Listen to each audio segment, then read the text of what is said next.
All right, I think that fixed it. Oh, except now I can't hear myself. There we go. Now I can hear me. Can you hear me? That's equally important.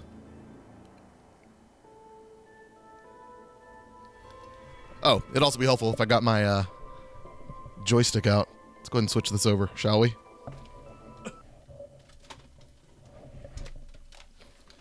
There we go. Oh, and it'd also be helpful to boot up the game. Let's get that going. All right, webcam's still good? Webcam's still good. Okay, good. Excellent. This is what happens when you only stream like once every 2 months. You don't know if things are still going to work.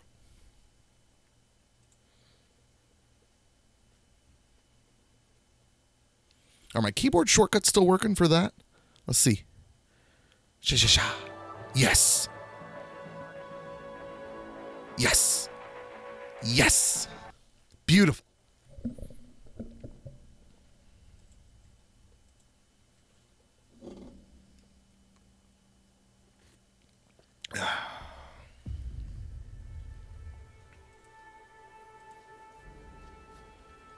So we don't have too much planned for tonight. I've just got a lot of random busy work to be doing. Where'd my phone go? Usually use that to test. I don't know where I set that down at. I got another one right here.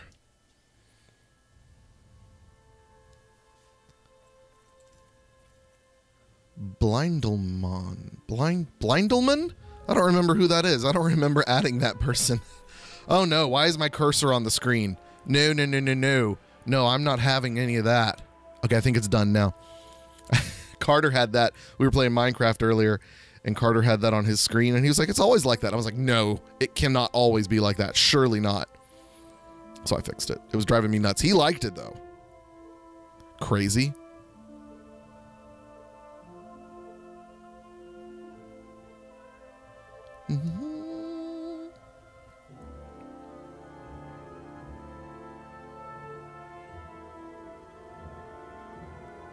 Aha, okay, yeah, good. So that is going.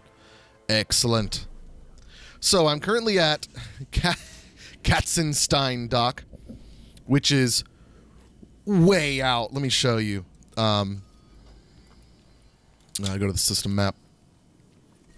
It's like ridiculously far away from the sun. So you coming up here at 36 Ophiuchi? Yeah, 36 Ophiuchi, and I had to fly 4,218,000 light seconds away from there. It's kind of ridiculous. It took about an hour. That was tonight's episode that was released 4 hours ago. It's funny stuff. So I transported a rich guy here. I did it because it was supposed to be funny. Like it said, highly likely to have demands. That dude didn't have a single demand. So let's look around here, see what they've got for us. One thing I'm wanting to do is scan as many unidentified signal sources as I can, because I need to find... hold on. I need paper and a pen, so I don't have to keep looking this stuff up, because I keep forgetting what the terms are for the items and things that I need to find. Specifically this one, something processors. Actually, let me look at that right now. Oh, wait, no, not in here. Let me go back. In here. Yes. What I need are... I'm still so new to this. Chemical processors. Write that down on this little card.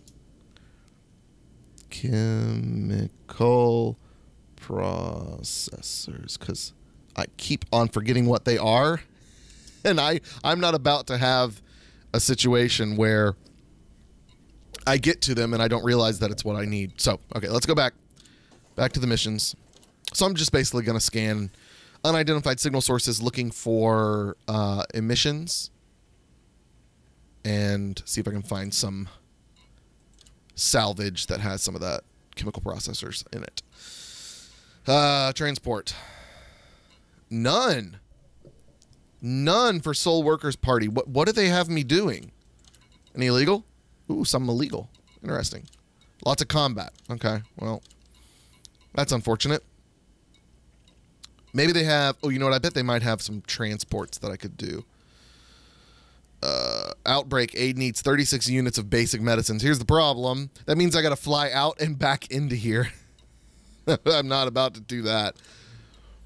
Yeah, these are all supplies. Here's some deliveries, but they're not. Oh, deliver 45 units of explosives to Alpha Centauri. Ooh. Oh, I'm taking that. I don't know that I've been to Alpha Centauri yet. So let's go to Passenger Lounge real quick. And I do also want to check the YouTube stream, make sure that's going out as well. It should be. I'd be more confident if I streamed more often. So, Soul Workers Party. Yay, we do have some people there. 1.14. I'd love to find someone that's to Alpha Centauri. Yes. Yes, stream is working. Let's check audio. Sounds good. Delay and everything is there. All right, so let's look for Alpha Centauri, see if we can...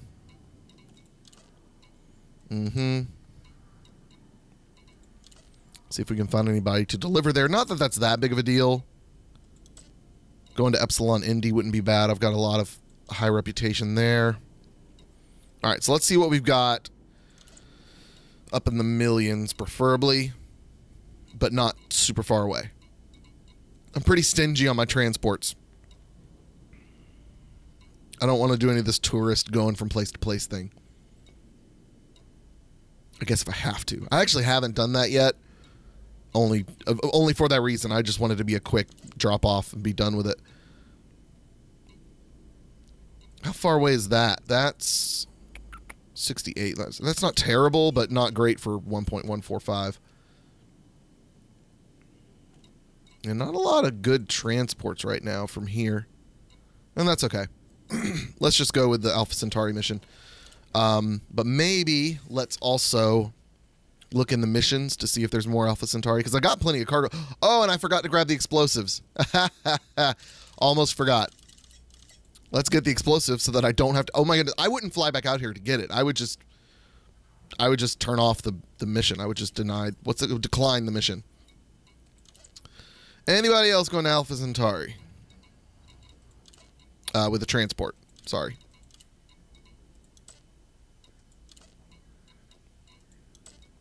Not looking like it. No. Okay. Prepare for departure.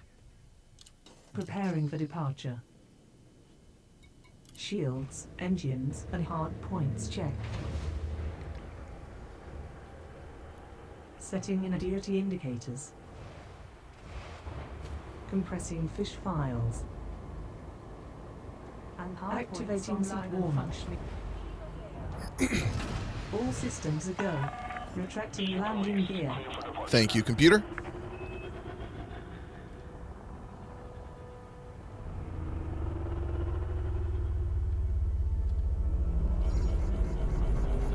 All right. Also, do I have any wakes that I can scan? I sure do. Problem is I can't do this until I get far enough away.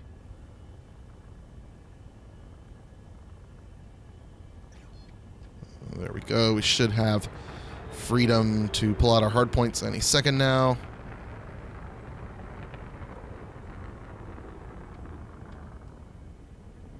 Come on. I'm just going to do it. There we go. Way ahead is clear. Safe travels, Commander.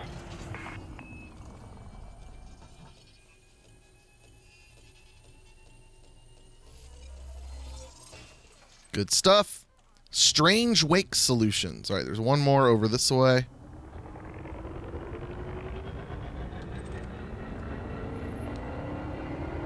High wake. Wait, have I already scanned this one? Flying Scotsman.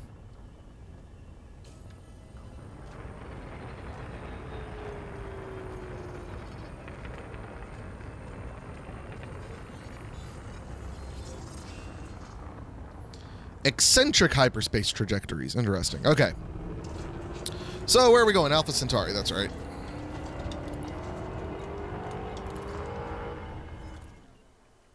Yeah, I don't know that I've visited Alpha Centauri. That wasn't right. There. There we go. Oh, this... Oh. What?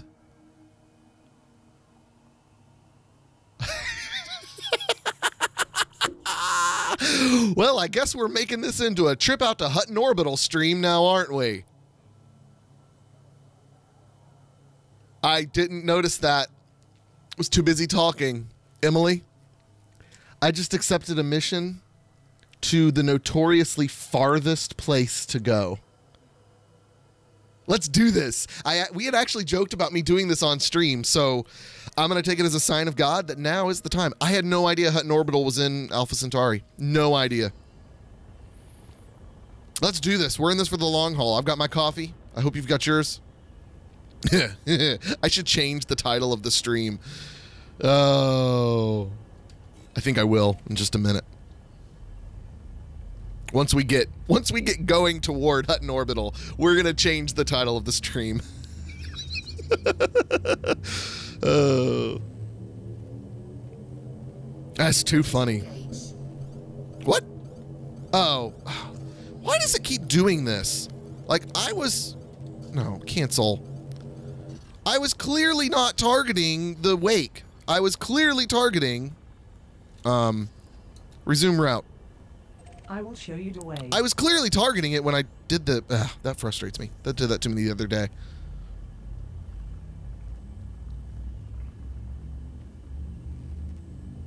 I can't believe I accidentally accepted a mission to Hutton Orbital. Isn't there like a mug you can buy?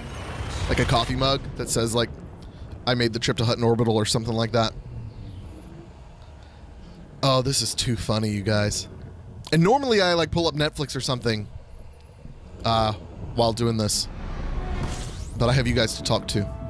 So please, by all means, give me a topic. Tell me a joke. All right, here we go. It's beginning.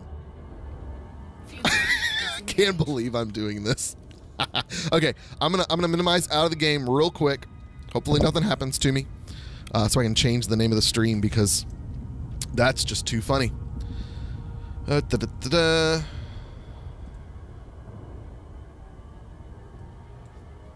First trip to Hutton Orbital. Grab some coffee. Okay, there's that one, and this one, boop. Update information. And let's tweet it out. Somehow I managed to accidentally accept a mission to Hutton Orbital. Looks, someone joked about me doing this on stream, so I guess now is the time. LOL. And linkages.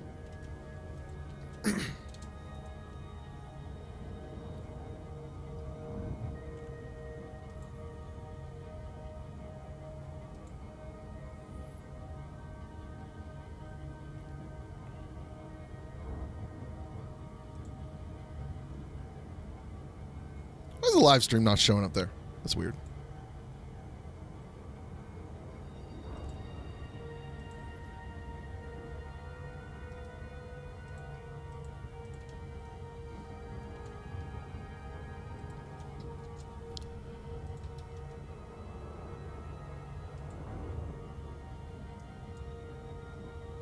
There we go. Now we're tweeted.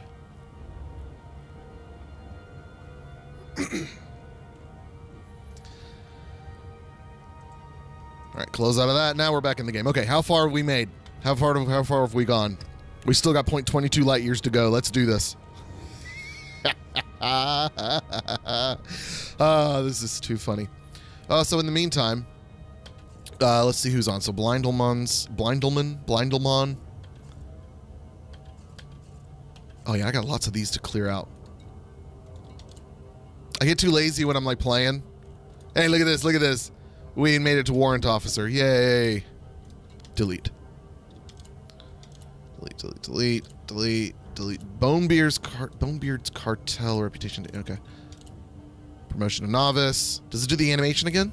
It does. Can it do it? Does it do it again? I love those animations.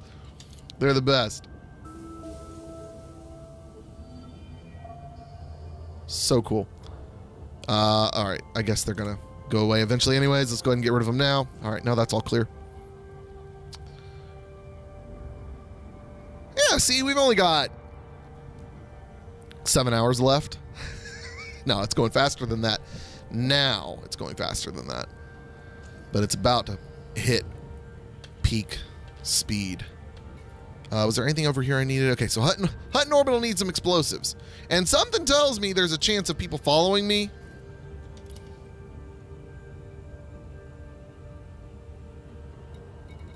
So I'm going from one really far place to another really far place. Yeah, this isn't clarifying that people might be sent after me. Could you imagine if I did this trek and had forgotten to get the cargo? I would be so upset with myself. So incredibly upset.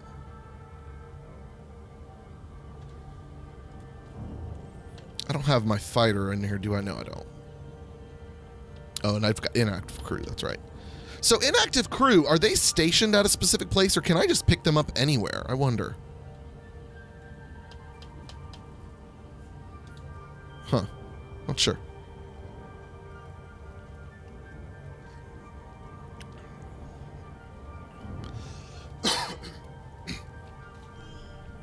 You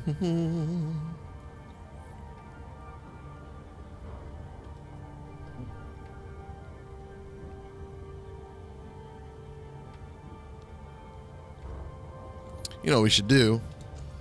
Let's listen to the whatchamajigger, Galnet. Week in Review. Here are this week's major stories. An anonymous source has revealed that Maddox Hurd, owner of technology company Herculean Machines, was previously investigated by the Federal Security Service. The source disclosed that Hurd accepted financial contributions from individuals connected to criminal networks when establishing his company. In the wake of the news, a number of Herculean Machines corporate investors have withdrawn their support. The candidates in the Alliance presidential election have been announced. Fazia Silva, a successful entrepreneur from the VAM system, and Elijah Beck, an experienced politician from Leasty. It is understood that all three candidates, Kincaid, Silva and Beck, are roughly equal in terms of popular support. Meanwhile, Juanita Bishop has called on federal Congress to make the Argoid worship a capital crime, and for all members of the Far God cult to be executed. I agree. Some federal congressmen have Kill those aligned with crazy Mrs. people. Bishop, eager to be seen as tough on the Argoids, but others have criticized her for her inhumane rhetoric. In other news, Nah, vote for her. has revealed more about the XG project, which produced the recently released XG fighters. In an interview, the engineer revealed that he had been trying to combine human and Guardian technology since the first Guardian ruins were discovered. He closed the interview by expressing hope that the XG project was the start of a new era of technological development. The Libertas Cooperative has announced plans to construct a manatee farm on behalf of food supplier München Manatee Meat. This will take the form of a megaship, where the creatures will be bred, processed and prepared for distribution. To facilitate construction of the manatee farm, the Libertas Cooperative has placed an open order for various commodities. Finally, the Alioth Independents have announced that their appeal for exotic food and drink has reached a successful conclusion, having received an overwhelming response from the galactic community. Huge quantities of Esuseku caviar, ceremonial Heike tea, and live Hecate sea worms were delivered to Smith Landing over the past week, which will now be Tea and used to host a worms? special gala event. And those are the main stories this week. Is that it? Candidates Oh, for okay, Alliance good. presidency announced. The candidates in the Alliance presidential election have been announced. Political journalist Vanya Driscoll shared the news in the Alliance Tribune. The candidates running against President Gibson Kincaid, who is seeking a second term, have now launched their campaigns. Fazia Silva is a successful entrepreneur from the VAM system. Although lacking political experience, she intends to leverage her business acumen to increase trade and boost economies throughout the Alliance. She has delegated control of her corporate empire to her sister, freeing her to run for office. Elijah Beck, by contrast, is a highly experienced politician. Hailing from the Leasty system, He has served in the assembly for over 4 decades. I love He is the generally considered a realistic safe like pair of references hands, we've got but here it's unlikely that he would of the bring two about any candidates. significant changes as president. Recent polls suggest that Unlikely to make any Kincaid, significant Silver, and changes Becker as are president. roughly equal in terms of Oh. popular support, but it's still early days. All three will vigorously campaign for support in the coming weeks, in advance of the public vote on Tuesday the 16th of October. That's too funny. Investors abandon Herculean machines. An anonymous source has revealed that Maddox Hurd, owner of technology company Herculean Machines, was previously investigated by the Federal Security Service. The source shared recently declassified FSS records on the Rewired News channel, and stated, when establishing Herculean 5 years ago, Maddox Hurd accepted financial contributions from individuals connected to organized crime networks, such as the Red Family. While Hurd did not technically break the law, the FSS has kept a close eye on him ever since. In the wake of this news, a number of Herculean Machines corporate investors withdrew their support. Maddox Hurd told the media, "This is a smear campaign, and those underhanded snakes at Supertech are behind it." Scorpio Devorro, CEO of rival company Supertech, declined to comment, but Harlow Nasri, technology journalist at the Federal Times, observed, with Herculean Machines losing investment and Supertech's facility destroyed, both companies are in a compromised position. Unless they can drum up additional support, neither will be able to unveil their new designs at the Rackham Ultratech Expo in October. Alliance Gala initiative concludes. And there's new there's discovery signal sources popping up, but I don't want to stop on this trip. It'll take me forever to get back up to the speed. From the galactic community, huge quantities of Esuseku caviar, ceremonial Haikiti and live Hecate sea worms were delivered to Smith Landing. Didn't we over hear the this past already? week, which will now be used to host their gala event. With the initiative at an end, Jurian Ballas, chairman of the Alioth Independents, issued the following statement. Oh, maybe we This will be just an heard the event summary like no first. other, and we are proud to be introducing Fazia Silva and Elijah Beck to the galactic stage. Along with Gibson Kincaid, I'm sure they will soon do battle in a good-natured yet robust election campaign. Pilots who contributed to the initiative can now collect their rewards from Smith Landing in the Amber system. Yeah, I didn't do this community goal. If that's what that was about, I think it was. Initiative. The Libertas Cooperative has announced plans to construct a manatee farm on behalf of food supplier München Manatee Meat. This will take the form of a megaship, Wait. where the creatures will be bred, Whoa. processed and prepared for distribution. Wait a minute. Wait a minute. People in this world now breed and eat manatee? I've never seen that. That's weird. That's really weird. Maybe that's their joking way to show that we saved an animal from near extinction, and now we've got so many of them that we're eating them. It's pretty funny. Dr. Selina Conley of the Libertas Cooperative issued the following statement. For years, the people of München have been lucky enough to dine on the finest meat in the galaxy. We are proud to be working in association Not just meat, with München the finest Manatee meat. to help bring their product to a much wider consumer base. To facilitate construction of the Manatee Farm, the Libertas Cooperative has placed an open order for land enrichment systems, animal monitors, aquaponic systems and marine equipment. It promises to reward pilots who deliver these commodities to Okrinox's orbiter in the München system.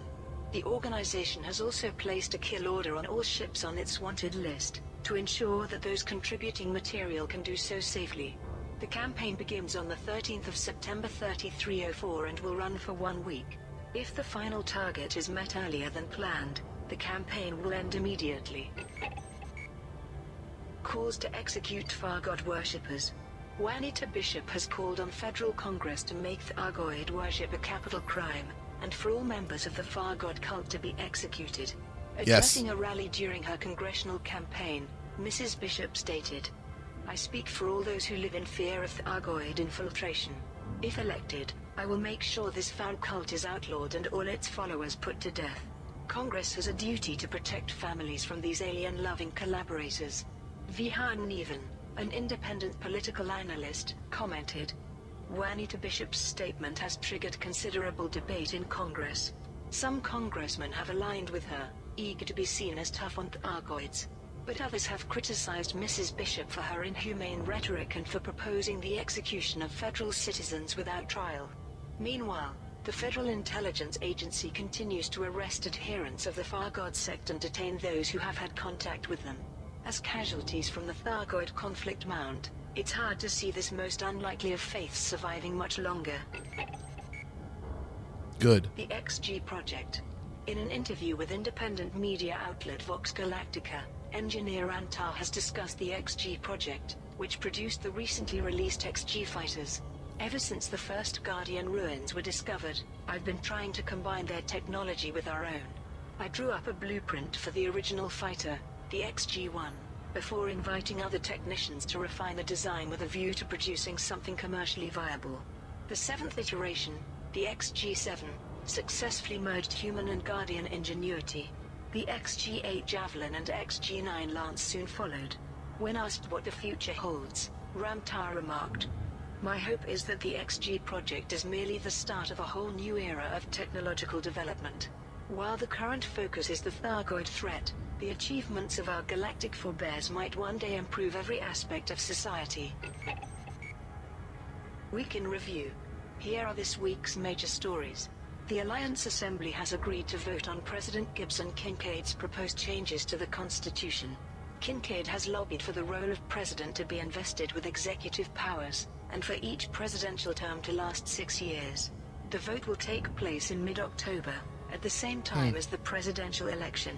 A manufacturing complex owned by computer company Supertech has been destroyed. I wonder. All personnel managed to It just hit me.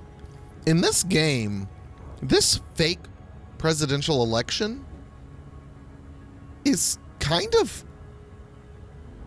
It feels like an actual, like, real... Like, because the game exists in real time, pending an assassination, this character is going to legit be the president in this world for 6 real world years. That kind of blows my mind to think about.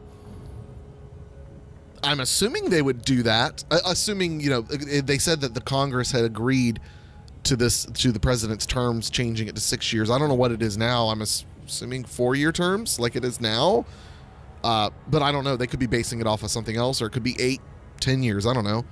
But still, the idea that there's a fake election going on in a game, and it's got me thinking, so in 6 years, Galnet will be talking about the next election.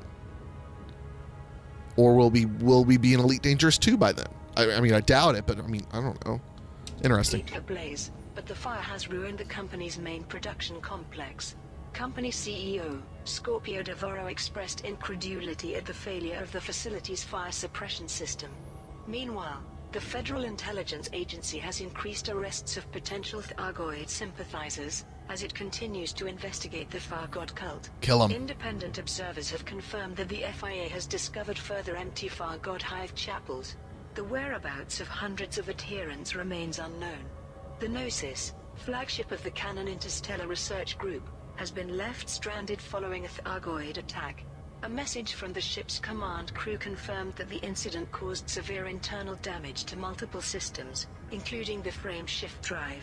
The Gnosis is currently adrift close to the 8th planet of the UDOT's STI D96 system. In other news, the Mars Tribune has revealed that actor Thomas Turai, husband of Jupiter Rochester, has been having an extramarital affair with Olympian athlete Reagan Lord. Thomas Turai and August Lord, husband of Reagan Lord, have both announced their intention to sue the Tribune for defamation.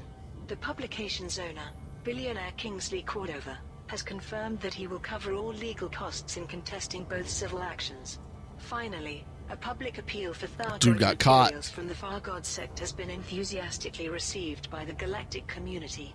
Chancellor Regan Tanner, speaking on behalf of the organizing faction, said the success of the initiative was a victory for religious freedom. And those are the main stories this week. So... Fire destroys Supertech No. facility. Hold on. Pause. So for the sake of religious freedom, they're saying we should allow this pro-Thargoid cult? No, I'm sorry.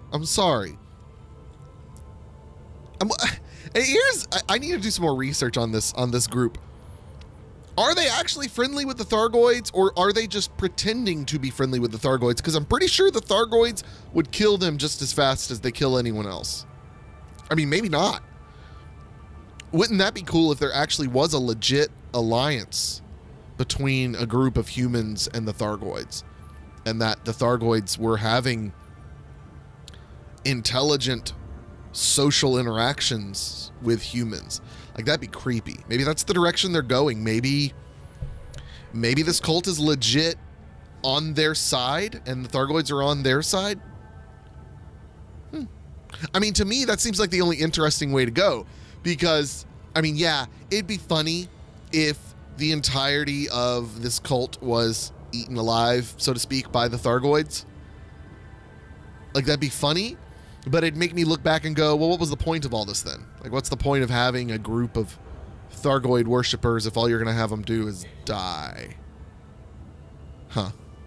But still, for the sake of religious freedom, letting these people worship and support these aliens that are just completely annihilating us? No. No. Owned by computer company Supertech has been destroyed by fire. All on-site personnel managed to escape the blaze without injury. Emergency crews were soon in attendance, but were unable to prevent the fire from swiftly consuming the facility. Supertech CEO Scorpio Devoro made this statement. I regret to announce that the fire has ruined our main production complex. Dozens of prototype torque units were also irreparably damaged. This is a severe setback in the development of our new design. Investigators have been unable to pinpoint the cause of the blaze, or to explain why the fire suppression system in our state-of-the-art complex malfunctions so completely. Along with the security cameras, internal alarms and thermal sensors. Maddox Hurd, head of rival company Herculean Machines, commented, I'm glad to hear that everyone made it out okay. But I have to say, if Supertech's facilities are that poorly designed, I'd hate to imagine what their products are like. Both companies are due to unveil new personal computing devices at the Rackham Ultratech Expo in October, although it is now unclear if Supertech will take part in the trade show. Thargoid sympathizer Almost to 1 hour remaining. The Federal Intelligence Agency has increased arrests of potential Thargoid sympathizers as it continues to investigate the Thargoid cult. Independent reporter Gethin Okonkwo, who first raised awareness of doomsayer cults in the core systems, has been reported missing and is assumed to have been arrested. Many others who were researching the Far God sect remain in custody, including leading exotheologian Dr. Alfred Alianov. The FIA has also shut down the Galactic Interfaith Commune and apprehended its spokesperson, Dr. Jamie Le Griffin. Several similar organizations, including the Spiritual Freedom Movement, have been closed down. Independent observers have confirmed that the FIA has discovered further empty Far God hive chapels. The whereabouts of hundreds of adherents remains unknown. In an effort to uncover clues, arrests of associates and family members of Far God worshippers has intensified. Senior Agent Micah Whitefield gave a brief statement. We will leave no stone unturned in our mission to identify Thargoid influences. The disappearance of Far God chapters is clearly a coordinated operation of either human or alien design. We warn anyone who may be harboring cult members that they are impeding a federal investigation, and will face criminal charges. Far God campaign concludes. LHS 2541 Alliance Combine has announced that its request for Thargoid materials for the Far God sect has been enthusiastically received by the galactic community. Cool. Hundreds of pilots supported the campaign by delivering commodities to Wheelock Ring in the Zavicha system, and by eliminating agitators in Zavicha, thereby ensuring the safety of traders contributing to the initiative. Chancellor Regan Tanner, speaking on behalf of LHS 2541 Alliance Combine, released the following 20 statement. seconds. We would like to thank those pilots who delivered Thargoid materials. 5, 4, 3, 2, 1. 1 hour remaining. I mean, less than an hour, because it's technically going faster than real time, but it'll catch up soon. We'll get to real time. We would also like to address rumors that the Far God sect is experimenting on willing test subjects in the hopes of ascending to a higher form of life. We assert, in the strongest of terms, that this is baseless gossip. Pilots who contributed to the initiative can now collect their rewards from Wheelock Ring in the Zavida. Did they just say that there's a rumor, or there are people, either one, using Thargoid technology to ascend into a new life form? Like some human Thargoid hybrid? A Tharman? A Hugoid? It's weird.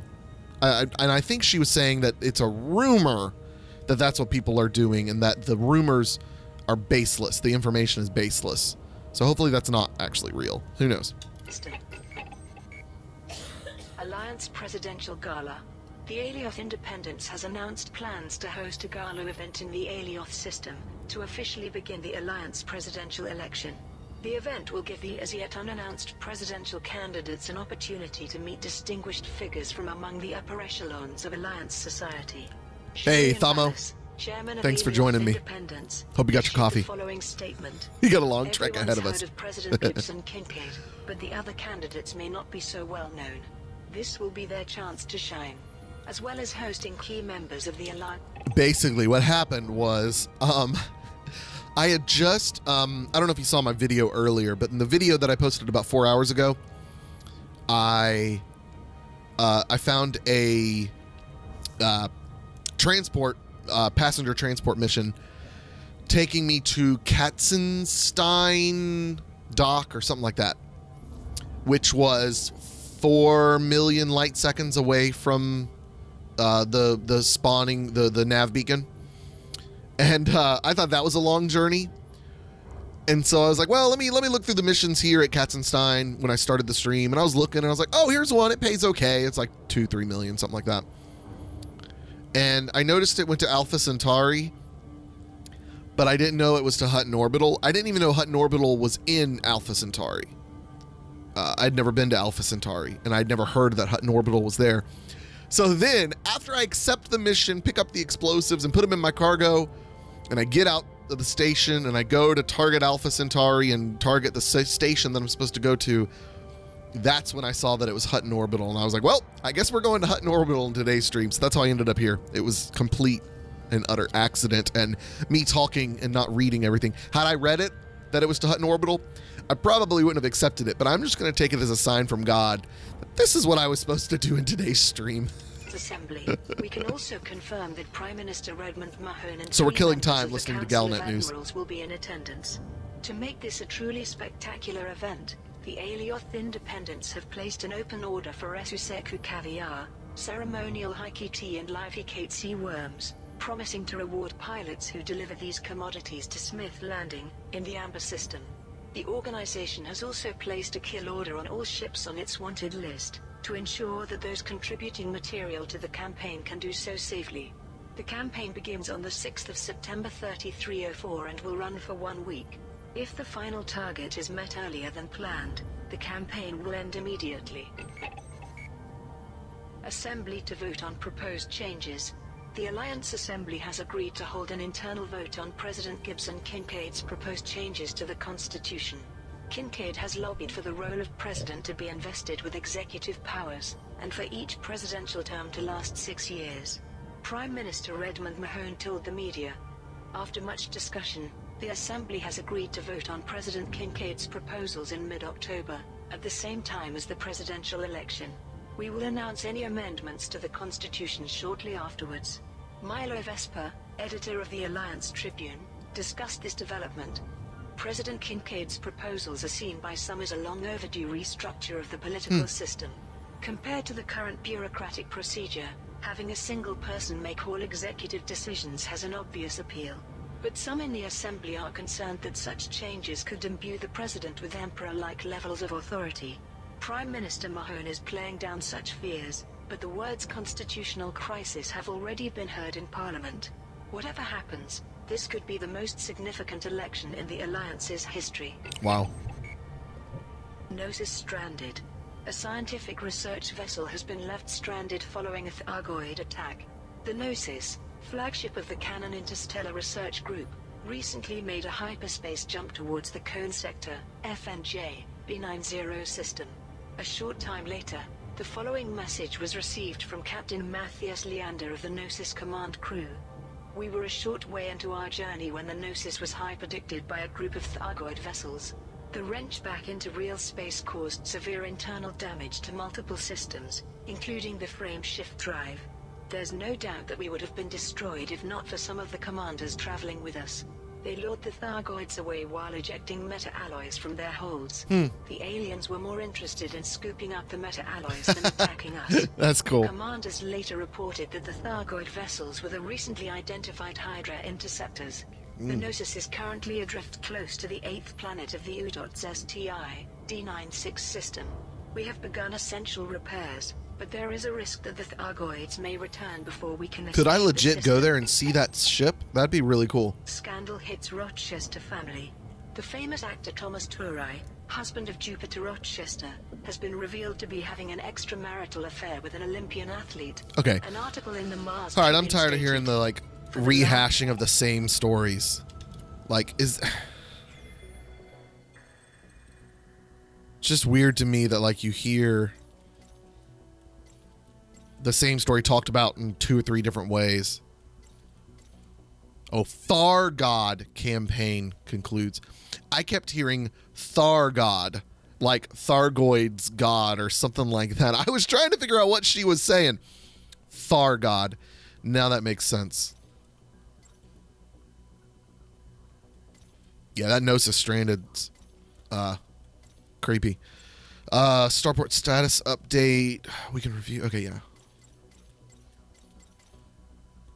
Anyways, where are we at? 40. Well, did that time just like speed up and catch up? That was weird. Never seen it do that. We're still gaining speed. This is the fastest I think I've probably ever gone. Maybe. No. I would have gone faster than this and just not realized it. We're still dropping faster than real time. That's still faster. That's good. This isn't too bad. I feel like my journey to Katzenstein or whatever it was slower than this. Granted, I was also stopping to like smell the roses and scan signal sources on that journey. And I think I actually had someone following me at one point, but I eventually lost them. They stopped following me. But that was a long time for them to be trying to catch up to me and interdict me.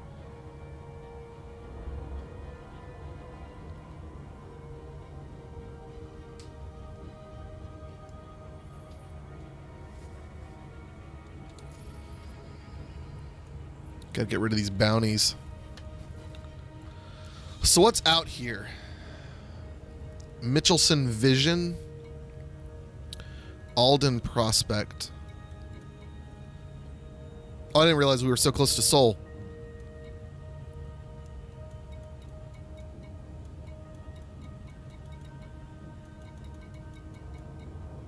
Riga.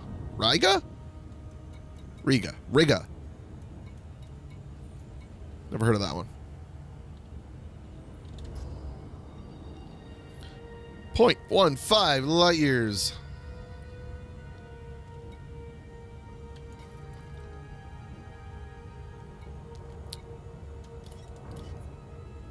I haven't looked at my priority lately in this.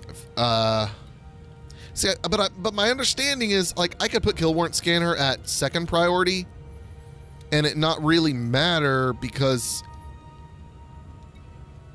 I guess I should do that just in case. I don't realize it's zapping power. I don't think that's really going to make a difference just because that's only taking power when I'm using it.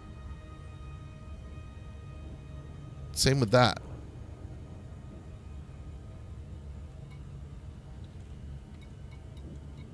What was that? Oh, signal source. Although it does take up more power than I would have thought. It's at 9% for a scanner. It's a lot. Sensors, I definitely want a 1. Cargo hatch 3. Yeah, fuel scoop 2. Yeah, haven't looked at that in a while. Fire groups are fine. How am I on random inventory stuff?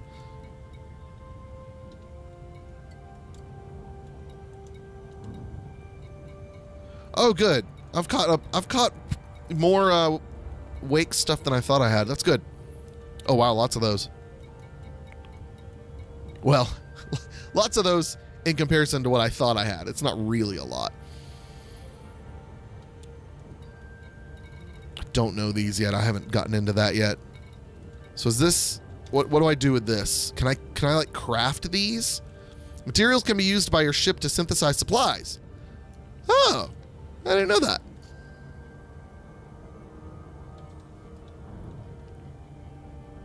$1740C, $1741C, still gaining speed. I was gonna laugh if I went in here and saw that I still had somebody in a cabin. That'd be funny. Sorry, buddy. We're going a long distance. No functions. Nothing there I need to look at. Flight assist, cruise mode. How do I...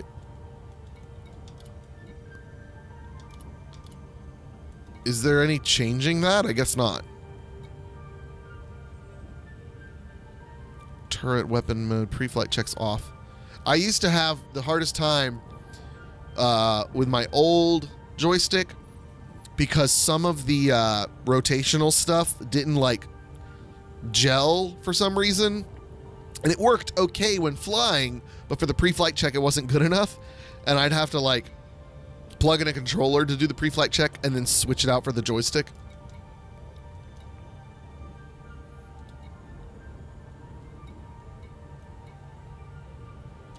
Sensor scale type linear. Linear? I'm not sure what. Oh, is that? No, I think let's just not change anything. I don't know what exactly either one of those means. We got to be close to max speed. I wonder if my max speed's 18. Because we're getting there. If you look at the bar. Isn't there a way to like zoom in on that or something? I want to say there is. I'm going to go check.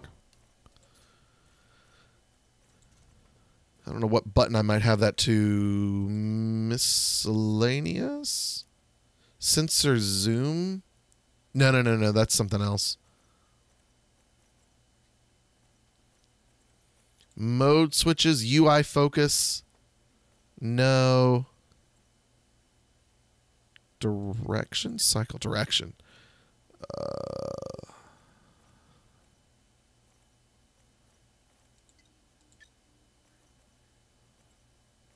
I could have sworn there was like a zoom in type thing.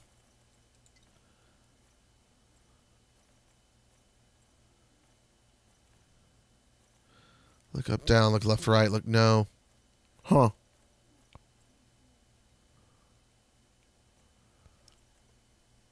Yeah, I'm not sure. It's not going to be in camera suite. No. Yes, confirm. Oh.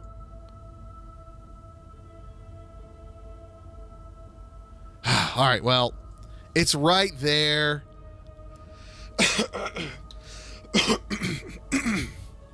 Let's get that selected real quick.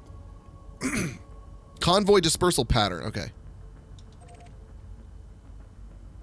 Wait, am I not moving? Why was I not moving? I hadn't pulled my joystick down. You've got to be kidding me. My joystick was still up. Was going in the menu what did that? That didn't make any sense. I've never had it do that before. Oh, well, we're already back up to the speed we were at. So never mind. Why is that? Why would it take me back up to that speed so quick? Is that speed more dependent on my location in space than my warm-up of my engines? I guess that's the case. Huh. That's interesting. I never would have thought that.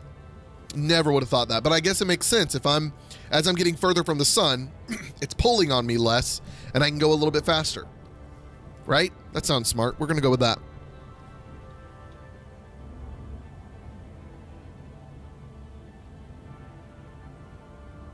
That's too funny. Well, then I didn't lose any time. That's good. Well, I lost a little time. Not a lot of time.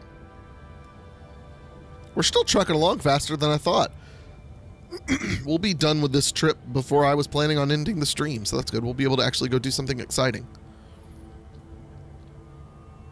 It's funny. I talk to people about like battle royale games and Fortnite and stuff, and I'm like, they're just not respectful of my time.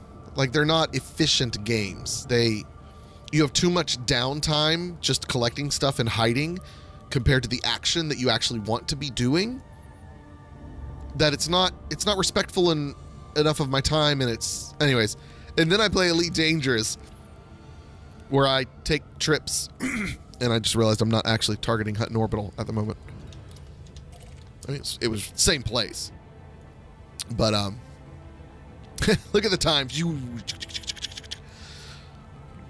But yeah, it's funny that I'll play this and I feel like this doesn't waste my time. It's worth it. Well, but that's because it's a simulator. This game, you're wanting that out of this game. It's not what I want out of Fortnite. A game like Fortnite, I want action. That's why I like that's why, you know, I would rather play the original Fortnite, where it's constant gameplay and waves of enemies coming, or take me further back in the world of Battle Royale and give me the old original survival games like H1Z1 and DayZ and stuff like that. I'd rather have my time spent building up my character be worth more. It doesn't feel like it's worth much in Fortnite because, okay, we're done. Okay, we just start over in 5 minutes and we're back into doing the same exact thing all over again.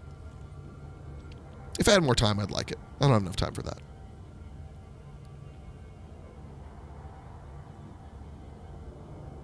Hey, the English adventurer. I'm glad you caught the stream. Yeah, we're heading out to Hutton Orbital. So, yeah, get your coffee. Get comfy. We got 35 minutes left. Time is starting to go. The countdown is starting to go in real time now. Almost. Still a little bit fast.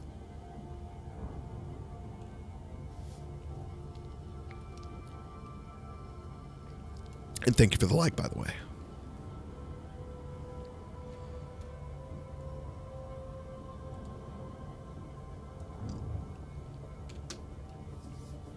I still can't believe I accidentally accepted a mission to Hutton Orbital. Because I've been wanting to go out here. And I actually did want to do it on a live stream. That's not what I planned on doing tonight, though. Oh, no problem. I know so many viewers of this game don't live in America, so it's rough. We have lots of time difference issues with trying to play together and watching videos and stuff. Like I'll be like getting to work and just finishing my emails in the morning, and then I'll get a notification that Colo is streaming, and I'm like, oh great. Well, too bad. I think that my problem with the games like Fortnite is that every time you want to play, you start from zero, whereas with Elite, there's still progress being made. Yeah. See, and I don't mind that so much with, like I said, DayZ and H1Z1, because in those, I can play and exit the game and keep my progression. And what happened is, it's funny, I teach middle school Sunday school, and obviously my middle school guys love Fortnite. They really want me to play Fortnite. And they love it, but I try to explain to them the origins of it actually go back to H1Z1, because what happened was DayZ was out as an Arma 3 mod, and then it released standalone, and it was pretty much the only survival game like that where it was a massive map with 10 to 20 people and zombies, and the standalone for DayZ at that point wasn't all that great. I enjoyed it okay, but it was buggy. But now they have a new engine and it's way better. But back then it was buggy and graphically really hard to run. And so, anyways, H1Z1 hopped on the bandwagon, seeing that there was an opportunity because people were leaving DayZ. So they made a slightly watered down DayZ. Okay, more than slightly. A watered down DayZ, but still a large map, few players, competing to survive. They're not competing to win anything. They're competing to survive. And so the objective is different, which makes the game completely different and your mindset of how you play. But again, like DayZ, you could log out of H1Z1 and you'd be fine. Then came along Rust. And Rust changed that up and implemented the whole, and this wasn't in all servers, but the main idea for Rust was when you go to sleep, your body falls on the floor and you are left able to be killed by anybody. Hey, Hunter, come here. You going to bed? You going to bed? Good night, buddy. Quick kick. He's hitting everything with his tail. I love Rust. I have enjoyed Rust for a very long time. I play it just every once in a while to check up on its development. But Rust implemented the whole sleep system where you could be killed in your sleep by other humans. And I liked that. But anyway, so back to H1Z1. So H1Z1, they started having the loot drops from the sky, right? And so these loot boxes would drop, and then people would go gather around it to fight for it, basically. And the players of H1Z1 were like, dude, this is the funnest part of the game. When we're actually like getting together and actually fighting each other, this is fun.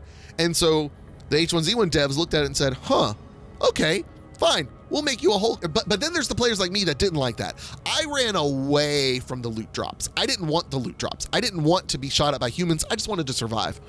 Because for me, that was the victory in the game, was surviving, not killing other players. And so they said, okay, well, we're going to release a battle royale mode. And that's what they called it. It was battle royale. And so it was a separate mode within H1Z1. Well, then that became more popular than H1Z1, and the games became two completely different games, but under the same umbrella of, it was H1Z1 and H1Z1 Battle Royale, and maybe at that point it was H1Z1 Just Survive and H1Z1 Battle Royale. Now they're two completely different games. One is just called Just Survive, that's the one I enjoy now, and then the Battle Royale took the H1Z1 name. And so that's how all this Battle Royale started, and everyone else is just hopping on the bandwagon. And I see the appeal of it, but I totally agree, back to what you said, is it's not fun enough for me to constantly start back at ground zero. I say that. I love roguelikes. I mean, because that's what it essentially is. It's sort of a it's a standard first-person shooter roguelike. With, you know, you got permadeath. There's no random level generation or anything. Now that might make me interested in a battle royale.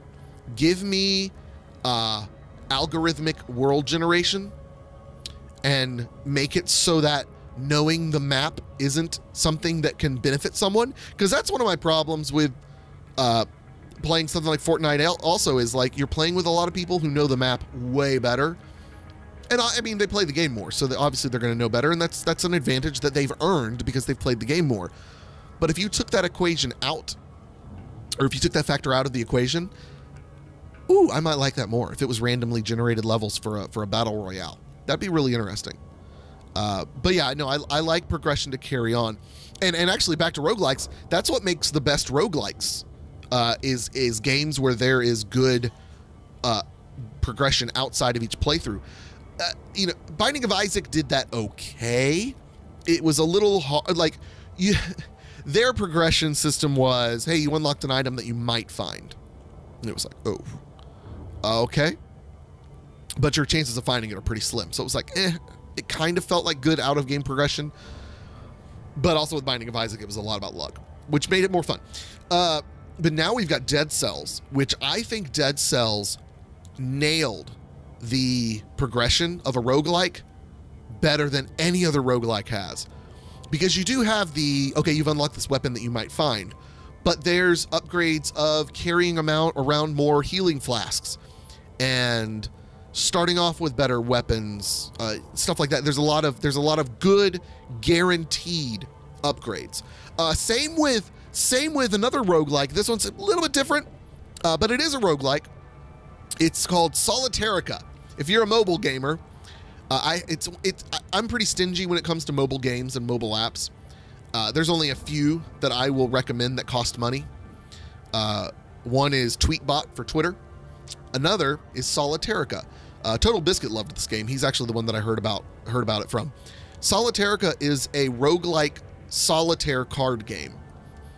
And you fight with cards as a bard or a rogue or a barbarian or a paladin, and each one has different abilities that you start with and that you can buy, and you upgrade cards to do different things when you draw them and stuff. It has amazing out of game progression, and it is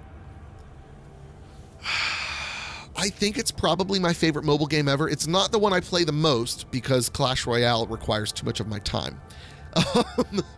But I love Solitarica. But it's another roguelike that uses that example of progression outside of the gameplay, which Fortnite and Battle Royale games just don't have. And nor should they. Nor should they. That would suck for new players. I mean, think about that, where because you played Fortnite longer than me, you start off with a better gun than me.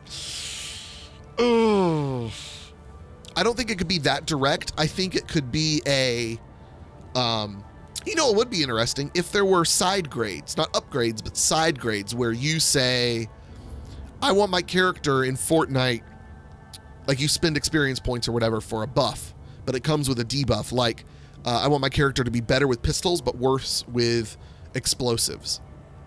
I want my character to be better at long range weapons, not as good at short range and stuff like that. I could see that being a thing. And you then build a character to play as. The problem then is you're stuck with that type of character. But everything would have to have a positive and a negative. You couldn't have just a, I want more health upgrade. But mark my words, one day, maybe not in Fortnite. I don't want to down talk that too much in this regard. I don't know their devs too well. But mark my word, one day there will be, and maybe it's already here, there will be a Battle Royale game with microtransactions where you pay money to get more health for a round. Hey, I want to win this one. Give me $1 to start with an AK. It'll happen. It's going to happen. And it's going to be ridiculous.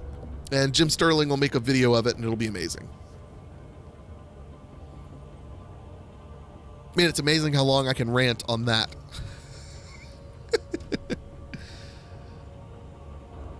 I don't know what made me just think to check this. Turn on orbit lines real quick. I usually have the orbit lines off. They just bother me. Why is it going away? Does it only show up when you're looking out front? Oh, I didn't know that. But yeah, Rust is good. I like Rust. I love just the satisfaction of taking that stone and ramming it into a tree over and over again. It just gave such a 25 minutes. Woohoo! It gave such a satisfying thud. It was so good. Oh, we finally gotten to counting down light seconds instead of light years. Yay.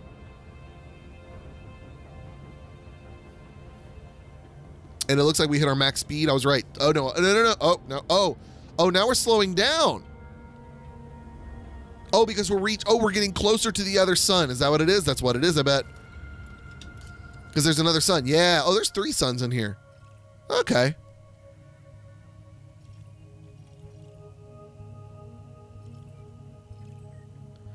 Rust has an XP system now? Oh, see, it's been too long. I didn't know about that. Tell me about this XP system. That's intriguing.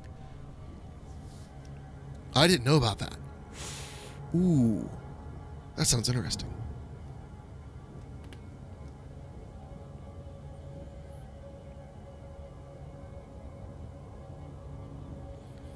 Time has halted. It's counting down. I think it's counting down slower than oh, it's old? An XP system in Rust. I don't remember that.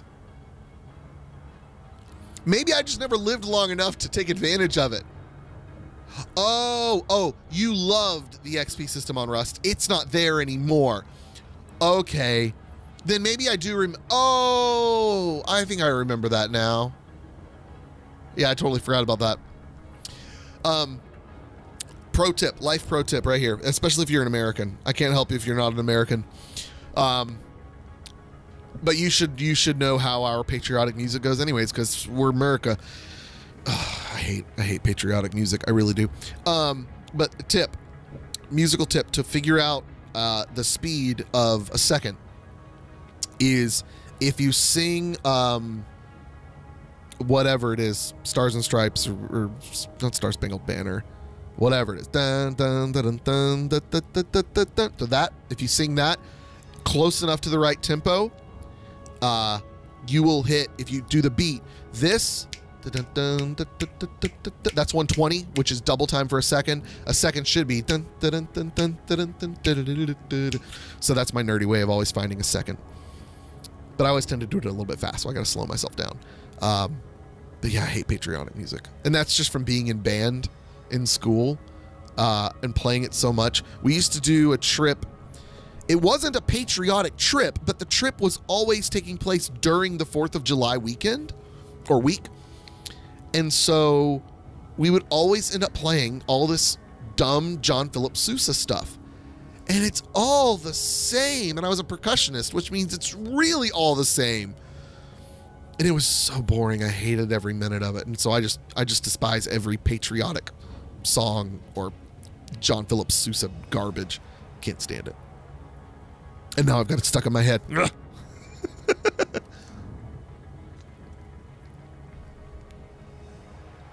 I'll never forget in Rust, probably my favorite story.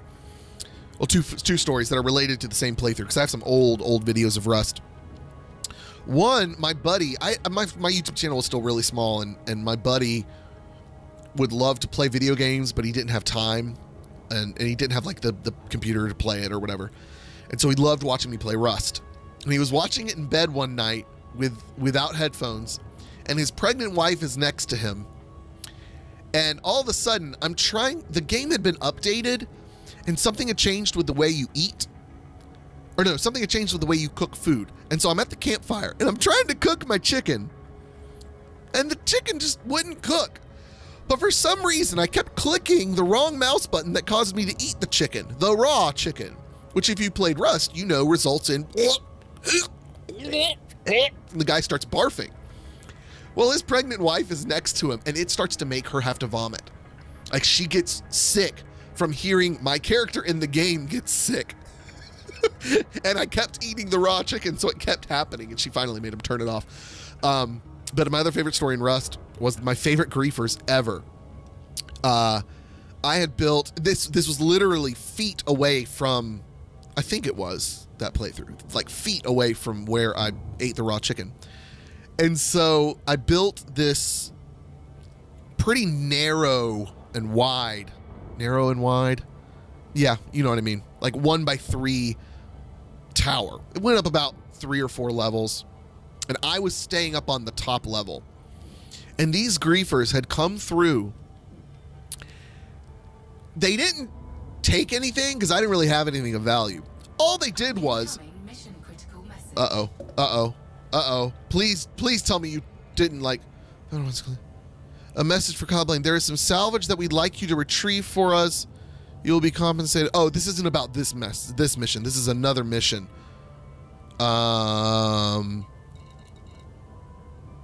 System processing time left 4 days. I'm just gonna deny it. No thanks. And so anyway, so they so the griefers come. They didn't take anything because, like I said, I didn't have anything of value because I was still really young in the playthrough. But they destroyed all the walls and they destroyed all the stairs. So here I was left up at the top of this tower, sleeping, with no way to get down except by falling. And then I died. Like there was, I couldn't figure out any way for me to get down without dying because there. Well, no. I guess I could have dropped. Could I have dropped to the floors? No. That's what I tried to do. Whatever they had done, the only way that I could get down was to fall off the edge. I don't remember what they did. If they like built a floor, I don't remember. It was so funny though. They were the best griefers because they didn't take anything. They just removed my walls. They didn't kill me. 20 minutes to go, folks. 20 minutes. Oh, this is exciting. Of course, I'm going to get there, turn in the mission, look for another mission, and there's not going to be anything good. Actually, I've got a pretty good reputation with the Hutton Orbital truckers, so hopefully I can find a pretty good mission to get out of here and make some more money off of this. This actually hasn't been as bad. It seems like it's taken less time doing it on stream than it did when I had whatever up I was watching the other day. I think I had Kitchen Nightmares running on Hulu, which I heard my favorite. I love Gordon Ramsay so much. I heard my new favorite Gordon Ramsay quote. The restaurant owner was constantly, and I find this is something that a lot of the restaurant owners do on the show. They like to waste time, and not even the owners necessarily, but the floor managers and people like that. They waste time going up to the customers and sweet talking them, and making small talk and stuff like that, because it makes them happy and they have a better time and they leave better tips and blah blah blah blah blah. Instead of like organizing and doing the stuff they're actually supposed to be doing, they waste time with the customers, right? So Gordon fusses at this guy for doing that, and the guy says, "What, you don't go around to your tables and check and make sure people are enjoying their food?" And then he says, "Oh, wait, no, you probably pay 10 people to go around and make sure everybody's liking their food." And Gordon says, "No, I listen to the phone every morning to hear how booked I am." And I was like, oh, such a good comeback.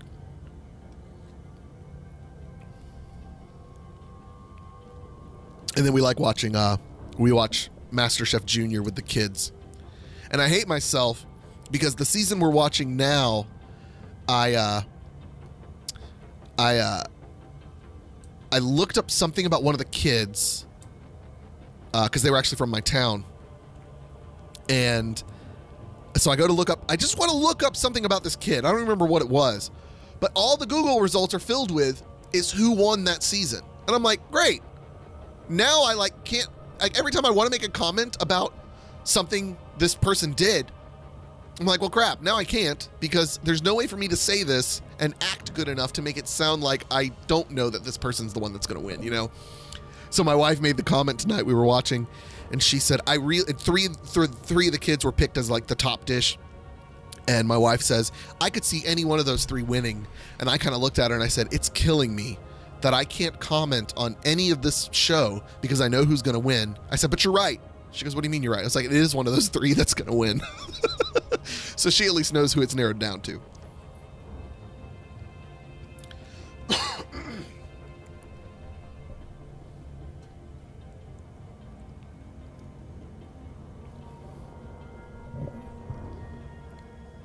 We're getting there, folks. I'm excited. This is iconic.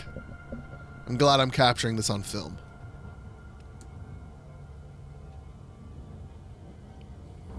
We're at about an hour of journey now, I think. Give or take. Maybe a little bit more.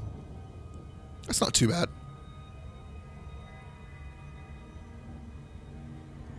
But that timer is definitely slowing down because I'm slowing down.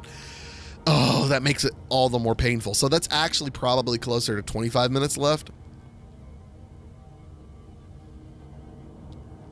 Yeah, I've never watched anyone go here either. I just know it's an iconic, thing. Like, it's a rite of passage to go out to Hutton Orbital. Now, I don't know if it's actually the furthest place or it's just the furthest place in like the primary area that people live. Surely it's not the furthest. Maybe it is though. But I feel like that needs to be the measure of the speed of a ship's, the super cruise speed of a ship is kind of like, the Kessel Run in Star Wars. What did you do the Hutton run in? Oh, I did the Hutton run in such and such. Which I loved the, I'm about to talk about something that I don't really know about, so forgive me if I say something very wrong. But so I have to preface this by saying I like Star Wars. I don't love Star Wars. I love Star Trek. I don't love Star Wars. I have not seen anything past 1 through 6. I haven't seen any of the newer ones. Part of that's because we just don't go to the movies because they're too expensive. Rogue One is or was on Netflix. And I've had access to watch that. And so we Oh, so anyway, so I was listening to a podcast, and they were talking about the Han Solo movie. And I guess in the movie they explain the Kessel Run in 12 parsecs thing, because parsecs are a distance, not a time. And based on what I understand from their conversation, they explained that in the movie by saying the Kessel Run is about getting from point A to point B not just in the fastest time, but you make the fastest time by going the shortest distance, because there's like a difficult path and a long path that's easier or whatever. And apparently he took the shorter path. And so it's more, you get more reputation, so to speak, if you do the Kessel Run in a shorter distance. And I love that idea, because you know what it reminded me of? If you ever played Star Fox 64, in Star Fox 64, you would open up the map and you'd choose your path. And there was one path that was easier, but I think had less or more jumps in it. But then there were some harder paths to get to the end, but it was less jumps and the levels were harder and more difficult. That's what it made me think of. I really liked that explanation of the Kessel Run thing, because that always, it never bothered me, but I was always intrigued by the fanboys who were angry for, excuse me, parsecs is a distance, not time. You need to fix this, Mr. Lucas. I love, and whether they understood that that's what happened when they said, the 12 parsec line or whatever parsecs it was. I don't know if they actually knew what they meant when they said it, or if they actually wrote it wrong and then had to fix it. But I've always been intrigued by the fanboys calling Lucas out on that, or whoever. I don't know who wrote that line. But Lucas directed it and everything, so he gets the blame. Poor guy. Poor guy. 14 minutes. Probably closer to 20.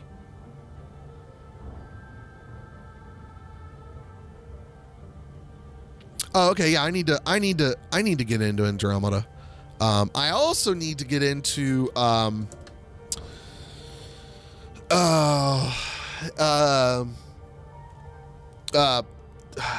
can't I think of the name of the show? Oh, dadgummit, I can't think of the name of the show now. Shame on me. But yeah, Star Trek, my favorite, and I don't love all Star Treks. Next Generation I enjoy. The movies I love. I just talk about the show though. The movies are a given that they're generally all good. Next Gen, I like the show. I see why it's basically everyone's favorite. Deep Space Nine is my jam though. I love DS9. Voyager was great for the first few seasons, and then it got weird. Enterprise, I never gave a lick of attention to. Why can't I think of the name of that other show? I gotta look it up. So that's gonna drive me nuts. Look it up on my old, actually my wife's old phone, my wife's old 4S. This was my favorite body of the iPhone ever, was the 4S.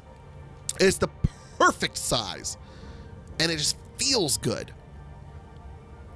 So I love this thing. I keep it at my desk. I have an alternate account on Clash Royale on this one.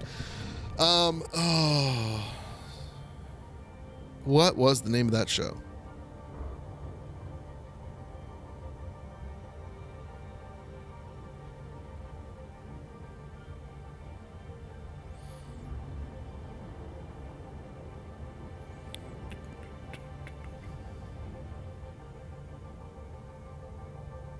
No, not Serenity. Stargate I enjoyed. I used to watch Red Dwarf with my brother. I was too young to really get it at the time. I need to watch it again. But we really enjoyed Red Dwarf. Oh geez, this is one of those list things that you gotta keep clicking on. I don't even know if it's still on Netflix. I'm looking at a Netflix list. Yeah, Red Dwarf was really good.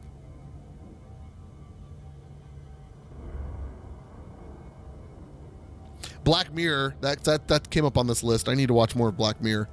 I only got like 3 or 4 episodes in.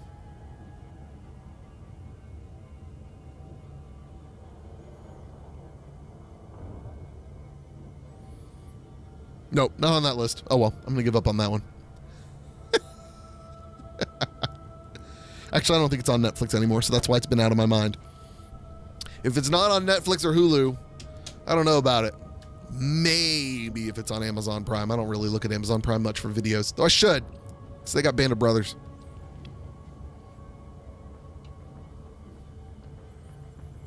Yeah, my brother and I used to watch a lot of... yeah, it will. I'll get to Hutton Orbital and be like, oh, this is the show. Oh, Battlestar Galactica. See? Ha! Ha! All I had to do was stop thinking about it, and the name would come to me. I started Battlestar Galactica like 8 times, and I never got past the first episode. I liked it. I just never got past the first episode. Speaking of that, I'm finally watching Walking Dead enough. I started that show a bunch of times. And that show has been like my Fallout 4. I have started a Fallout 4 game probably 10 times at this point. I don't know why. I reach a point and I don't get tired of playing it. I just get more interested in something else, and that's what Walking Dead was for me. I don't know why I never got past the first episode of Battlestar Galactica. Because it's one of those, I know I'll like it. I know I will. I don't expect it to replace Deep Space Nine, Serenity, or Firefly, whatever. But it'll get there one day. 11 minutes. We're below the millions. We're below the millions. It's exciting.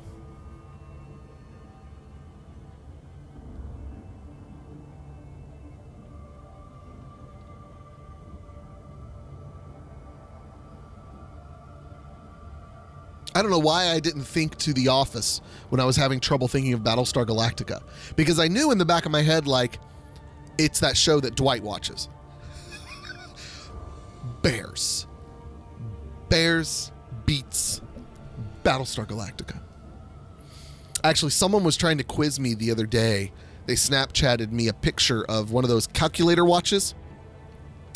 And at first I thought they were asking me because they wanted to watch the episode. But then I figured out they were asking me to quiz me on my Office knowledge. And they were asking me what episode is that episode of The Office where that calculator watch, where Jim has that calculator watch. So I said, it's called Product Recall. I think it's in season 3. And they said, I think that's right. Is that the episode where Jim, impersonates Dwight? And I'm like, oh. You wanted to know what scene it was in? Because I gave you better information than that. I gave you the episode. And I checked it is toward the end of season 3. 10 minutes.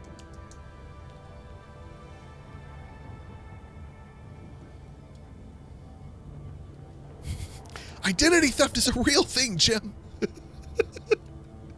Millions of people suffer from it every day.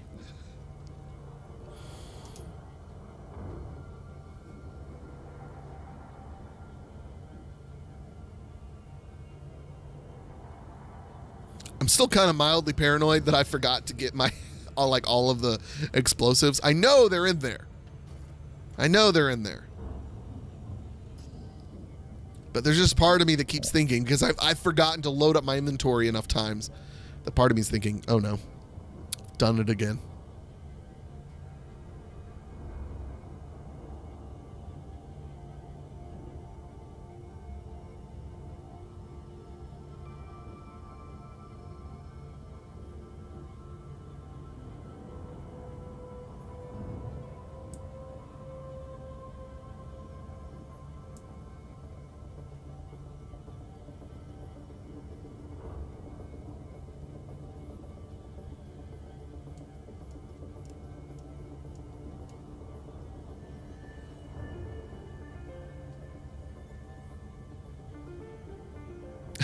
I think it's worth, not enough. That's the answer. Not enough. I think it's worth like 2.3 million. Not enough for just sitting here for over an hour. I mean, not peanuts for sure. I mean, for me, at where I'm at in the game, a 2.3 million mission is pretty sweet. Not necessarily to sit here for an hour. I mean, I could do more than that by easily running just some quick transport missions, just a couple of different ones. But to be able to just sit here and do nothing for a longer period of time is somewhat easier than constantly jumping and jumping and jumping and refueling and jumping and refueling. That's right. The worth is it's the value is found in the journey, not the payout at the destination. It's about getting mad respect from the other commanders to show that I have made it to Hutton Orbital. I wonder if I'm gonna get a I wonder if there's an achievement on Inara for getting to Hutton Orbital. I think it's Inara. Is Inara what gets you those achievements? I think it is. I'm signed up for too many like game integration services that I've forgotten which ones do what. Yeah. whatever helps me sleep at night.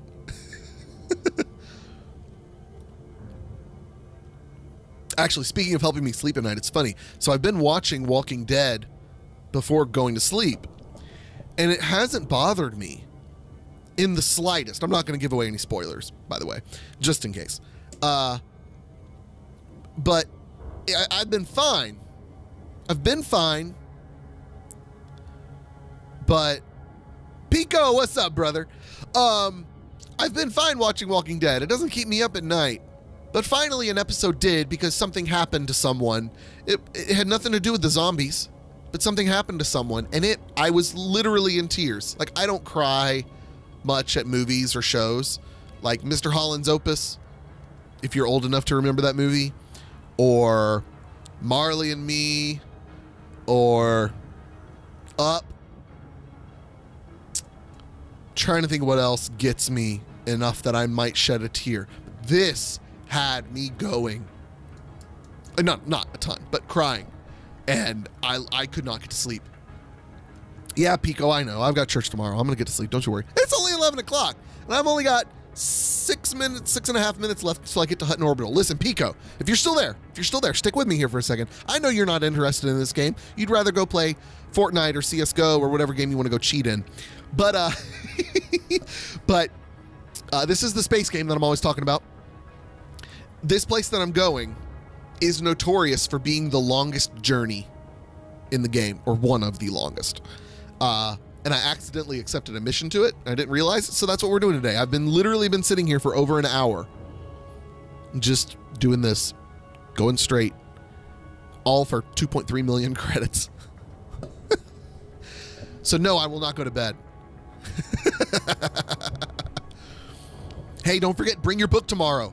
If you still have your book, bring it so you can vote for what game I play this week. I'll even play CSGO for you if you want.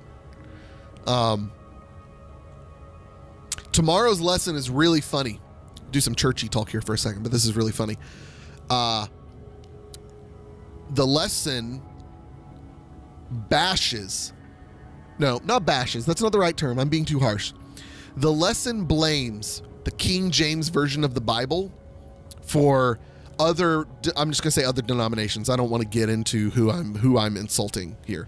But other denominations and other spin-offs of Christianity misinterpret some things in the Bible because of the way the King James Version says it. And that made my day to see an official lesson talk about, well, King James Version's fine and all, but because of its translation and being just the way that it is, people misinterpret it bad. I loved it. So when he starts sleeping during the sermon, you know why. Yeah. Oh, no. See, here's what's great. Here's what's great about Pico. You don't know where it is, but you'll find it good. Here's the thing with Pico is he's actually technically not in my Sunday school class. He's in the high school Sunday school class. I teach the middle school. But because I'm so cool, he and another high schooler like to come into my class. We don't care. I don't care. You can choose whatever class you want to go to. We don't really care. We do have it regimented for a reason, but it's better for Pico to hang out with middle schoolers who are more his maturity level. I'm joking. You're way more mature than my middle schoolers. No, it'd be better for Pico to come hang out in a class with a teacher that he enjoys and a class that he likes than to go be in a class that maybe he doesn't gel with so much. So Pico comes and hangs out with me. Don't you, Pico? Makes me feel good. 5 minutes? 5 minutes, everybody. Oh, I'm so excited. Watch me get almost there, and then somebody interdict me. That would be the pits. But yeah, so what I'm doing is, what I was talking about a second ago, is we have these books that we pass out every week for them to kind of do like home Bible studies based on the lesson that we taught. And I told my guys, I'm not going to do this as a, if you do your book and bring it back, I'll give you candy. Like, that's just, no, they're too old for that. And I don't even like that mindset of bring your Bible and get a lollipop. Like, no. That's not how I do things. That's what's built a generation of bad Christians. But I told them, look, you take the book home. If you bring it back, oh, cool. That's cool to know. So I told him, if you bring the book back, you get 1 vote. If you bring the book back filled out, you get 2 votes to vote on what game I record a video of this week. So that's why I have this video of me playing racing games. I hate racing games. I'm really bad at them, but it was really funny. Oh yeah. Oh, I totally go off topic. Oh, I'm constantly talking about video games because if I don't, you guys won't enjoy it. You'll never keep up with the lesson if I don't chase rabbits and make jokes and talk about video games. Try to spread the gospel of the PC Master Race to you guys while I'm spreading the gospel of Jesus. In that order of priority. Got to get these guys off of these potato stations.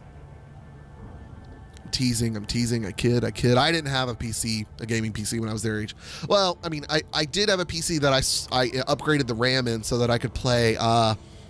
There was a Star Trek first-person shooter where you started off fighting the Borg. Star Trek Elite Force? Is that what it was called? There was this game, and I had to get more RAM, and it was kind of the beginning of my journey into computers and tech support and stuff. Star Trek Elite Force? Is that what it is? Maybe I'm just thinking that because I'm playing Elite Dangerous. Hey, no. That happens to a lot of people. So I don't blame you. Especially if you're around the wrong sorts of people. I'd rather you be honest with yourself and give up on church and leave it than give up on church and pretend to stay in it and believe in it. That would be even worse. Yeah, Star Trek Elite Force, that's what it's called. It was so much fun. Yeah. Yeah, this game. I don't know if this will show up at all. Yeah. I loved that game. It was so cool. It was a neat little first-person shooter, and it ran probably at 10 frames per second on my PC, but I didn't care. But yeah, when I was their age, I had consoles. I didn't get a gaming PC until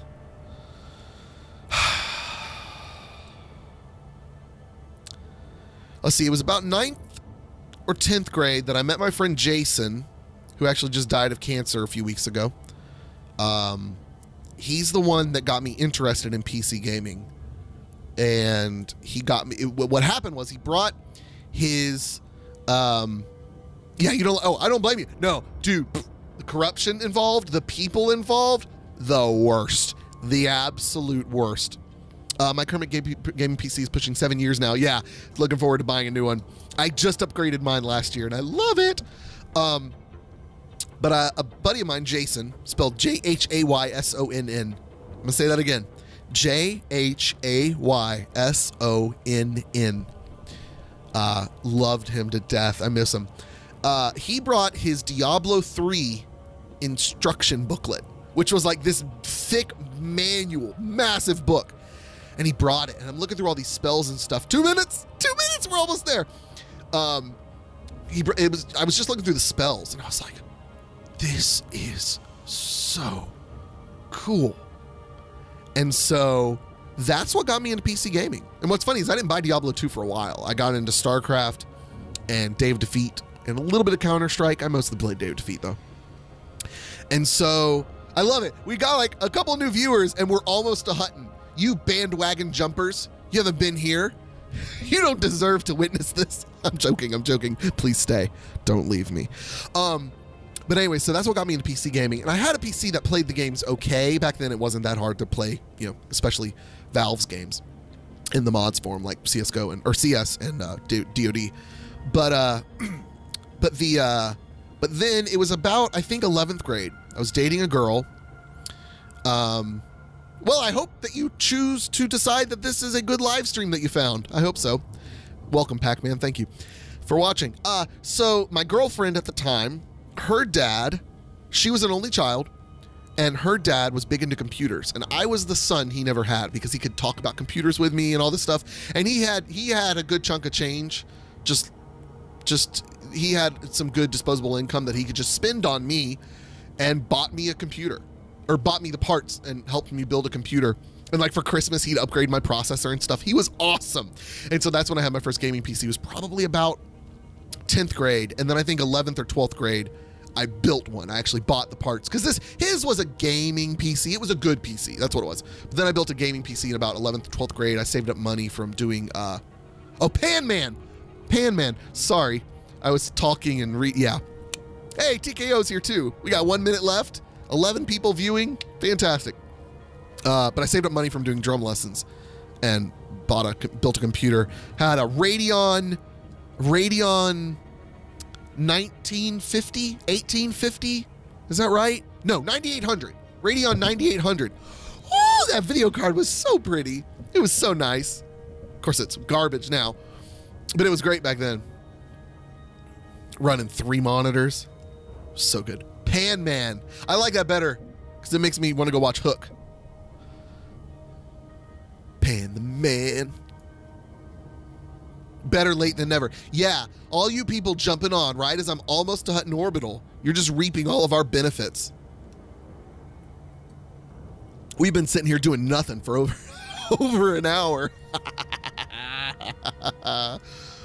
Crud, I'm gonna have to change the name of the stream after we get to Hutton Orbital, aren't I? Nah, we'll keep it up. It'll draw people's attention. Or scare people away, actually. There's people going by saying, this guy's streaming going to Hutton Orbital? Skip. What is it, swipe left? I don't know, I've never done Tinder. 50 seconds, we're almost there. I'm ready. I'm ready to go to 75% impulse. Got my finger on the button. Actually, I better just get ready to aim because it's gonna adjust.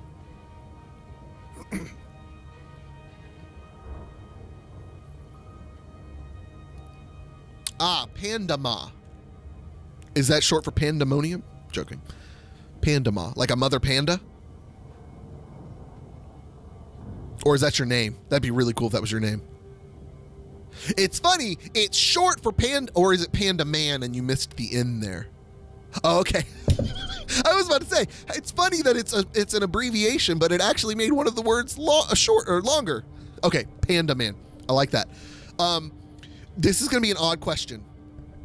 But I'm only asking this because I've always been curious if this was a thing that was like a legitimate thing or just something that this one person that I know does. Is that because you like pandas, or, and this is where it gets weird, and you don't have to answer this if it's uncomfortable, but I'd imagine it's not uncomfortable if it's the case in this instance. Is it a reference to your race at all? Because I have a friend who refers to himself as Panda, a guy I know, refers to himself like on social media and stuff as Panda because he's black, but his personality and his interests are very white. And so he calls himself a panda because he's a mixture of black and white. It would make my night if that was your case as well, because I've always thought that seemed a little funny and odd and strange and stuff, and I'm about to fly past Hutton Orbital talking. I just polished my desk with fly spray. Listen, okay, that reminds me of one of my favorite stories ever to tell. I'm still excited to hear back from Panda Man, but this is one of my favorite stories ever. So back to church. So we were on a church trip one time, and we were staying in homes, and we were playing music at this church, and we'd stay in homes of members of the church, okay? And so me and some of my friends were staying at this old lady's home, like really old, like so old that she wasn't the one that picked us up from church and took us home or took us to church. It's because my favorite animal is a panda. Oh, okay. Not as funny, but still understandable. Pandas are cool. So this old lady told us, I'm really excited to get to Hutton Orbital, but once we get in there, I'm going to stop so I can finish this story. So this old lady First of all, the first night we get there, she says, I'm going to go walk my dog. Okay, fair enough. So she left us. She had some food for us. So we were eating and just talking and relaxing. And we were tired from a long trip. And all of a sudden, we realize this old lady has been gone for like over an hour. It's this poor old lady. And you know this story is good if I'm delaying Hutton Orbital for this. I do like Pan Man. I totally like Pan Man, by the way. I think it is catchy. It makes it seem like you might be a chef, but that'd be good too. So she's like gone and missing, and we're like, okay, who do we call? Like, this is weird. But she finally comes home soon after that. She just goes on a long walk, but we were worried about her because she was an old lady. And so she starts to tell us this story and explain why when she got back from walking the dog, she had to go take a shower because she hadn't been able to shower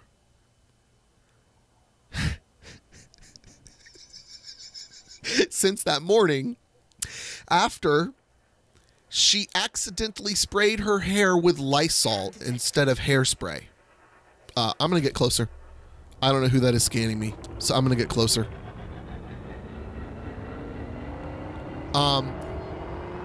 I'm useless to you. They said the sector was rich pickings. What gives? Okay, well, it's a federal agent. That's some rough cops right there. So this lady, yeah, this is the one that NASA works with. So this lady proceeds to tell us the story about how she's been looking for her Lysol to clean her furniture for over a week. Turns out this whole time, it's been on her bathroom counter, and she's been using it as hairspray for a week. And if you don't know, Lysol is a cleaning spray. It's like a polish that you put on like wood furniture to make it like not collect dust and make it look cleaner. This lady was using Lysol as hairspray for a week. And she that day used it, realized it, and then was like, oh well, gotta go, and continued on with her day smelling like pine. It's the best. Oh, it was the best. There was another funny story. This one's really quick. We stayed with a family. We said something about Bill Cosby and something about the Cosby Show. I'm assuming everyone in this stream, knows who Bill Cosby is. I mean, I'm assuming you do at this point after his whole debacle.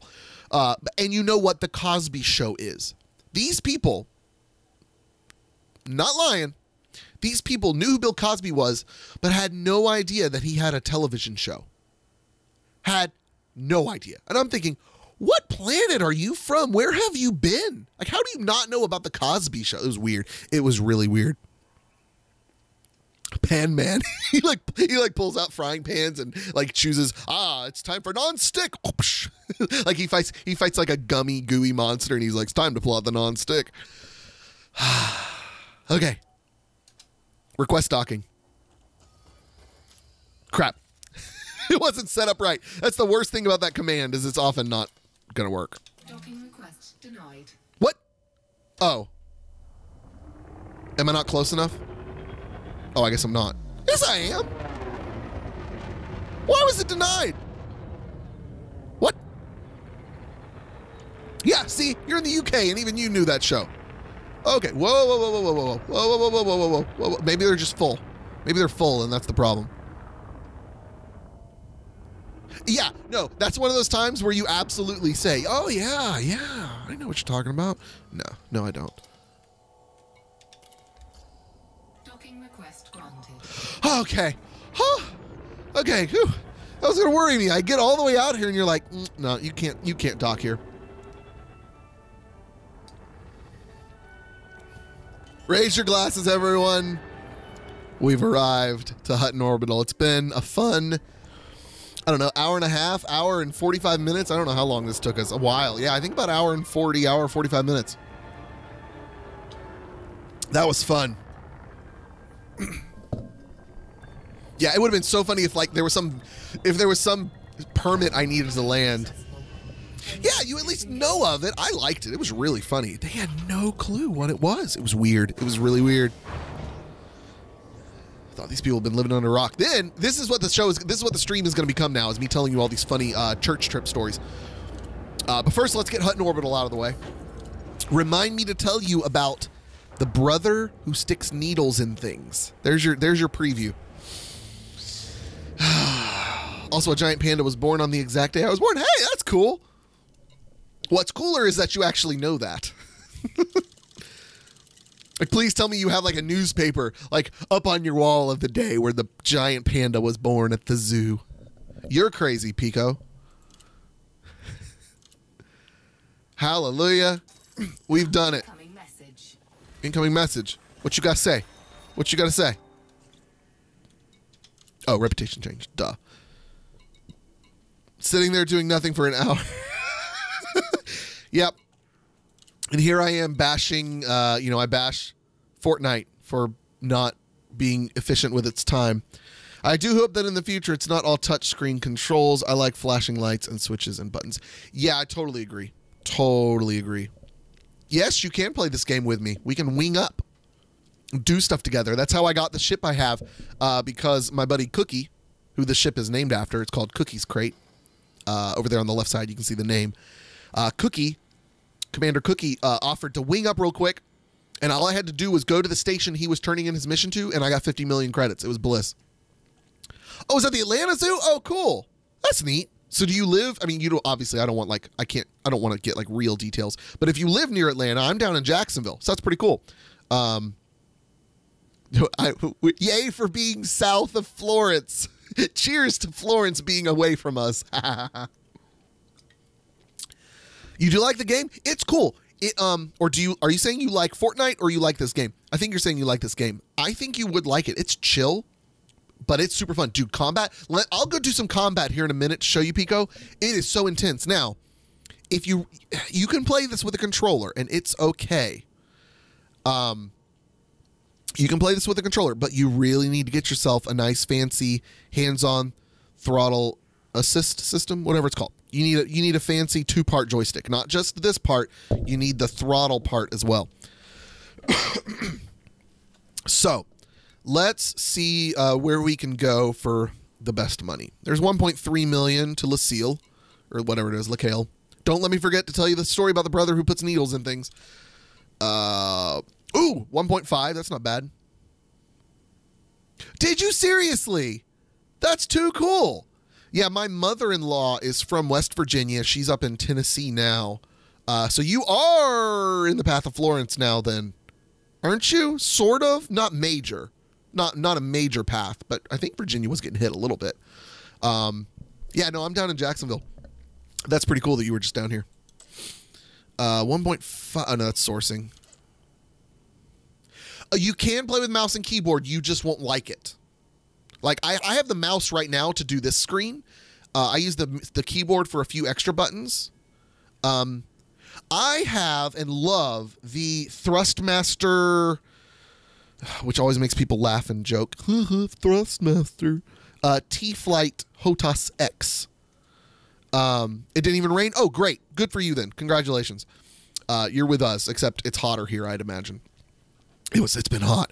Yeah, the Thrustmaster HOTAS X. It's like you can get it for like 50, 60 bucks, maybe 70. I want to upgrade to a nicer one, but I do really like this setup. I had to take it apart and grease up the joystick a bit. It was squeaking a lot, especially when I go really slow, but I was able to fix that. But you have to take the whole thing apart, and it's really frustrating. But yeah, you would like it, Pico, but you'll like it more with the joystick. It's way better with the joystick. Yeah, I'm thinking that 1.5 something is going to be our best bet. I don't like the looks of this dude. I'm not going to do his mission. All right, where did that one go? 1.58. No, that was the sourcing one. There it is. 36 units of indite.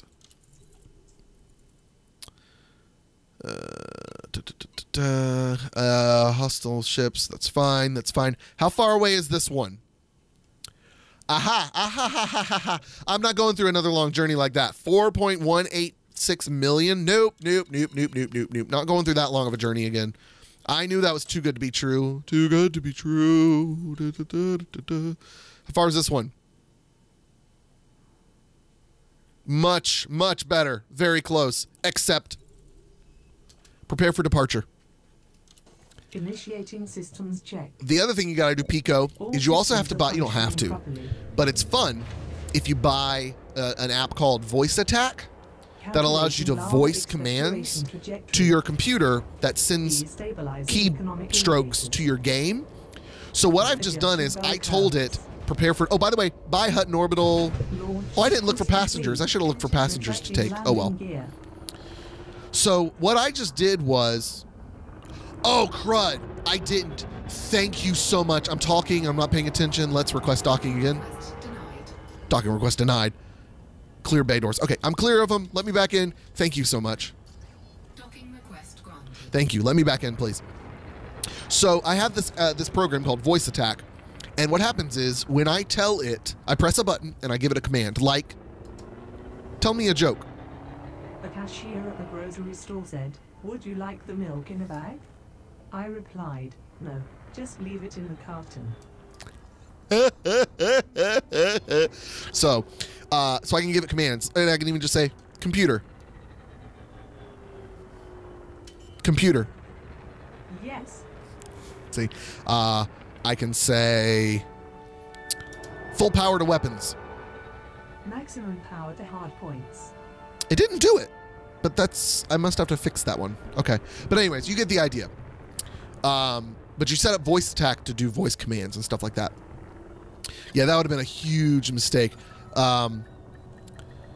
So Successful. you set up Voice Attack, and it relieves you of certain commands. Like I can say, deploy cargo scoop, release landing gear, and all this stuff. But that's helpful as well. Voice Attack is. But I've heard controller is better than mouse. But you could try mouse and keyboard. You can try it. Oh, I cannot believe I almost did that. I mean, I did do it, but thanks to, who was it? The English Adventurer. Thank you. So, let's go in here and grab this. And wouldn't it be funny if it was more than my cargo could hold? And I'd have to come back and pick up the rest of it. Oh, that would suck. Let's check the passenger lounge real quick, see if there's any good passengers. Then we'll get to the needle story. And we'll also do some combat at some point. 451. 485. Yeah, Voice Attack is essential. So good. Tell me a joke. 2 goldfish are in a tank. One says to the other, "Do you know how to drive this thing?" Tell me a joke. Why did the golfer wear 2 pairs of pants? In case he gets a hole in one. There's nothing great. This one's easy enough. Wasn't there a coffee mug or something you could pick up from Hutton Orbital? Oh, can you actually get it in game? I know there's a real coffee mug. Oh. I don't know. Maybe. Dude, I haven't played Overwatch in so long. Let me see. Where would I get that? Oh, I didn't pay attention to how far away that is, but oh well. Would that just be in commodities? The Hutton mug.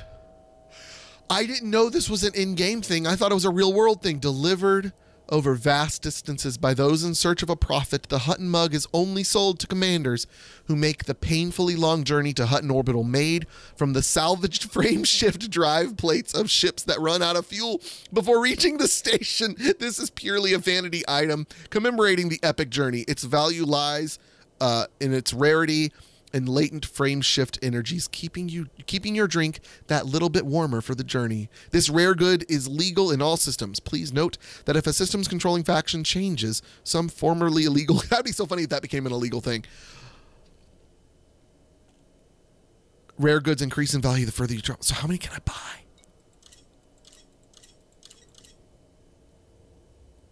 I feel like I want to buy like multiple of them. Let's buy. No, let's just do one. Let's just buy one. I don't want it taking up space in my cargo. We got the Hutton mug. Oh my goodness. Oh, Centauri Mega Gin.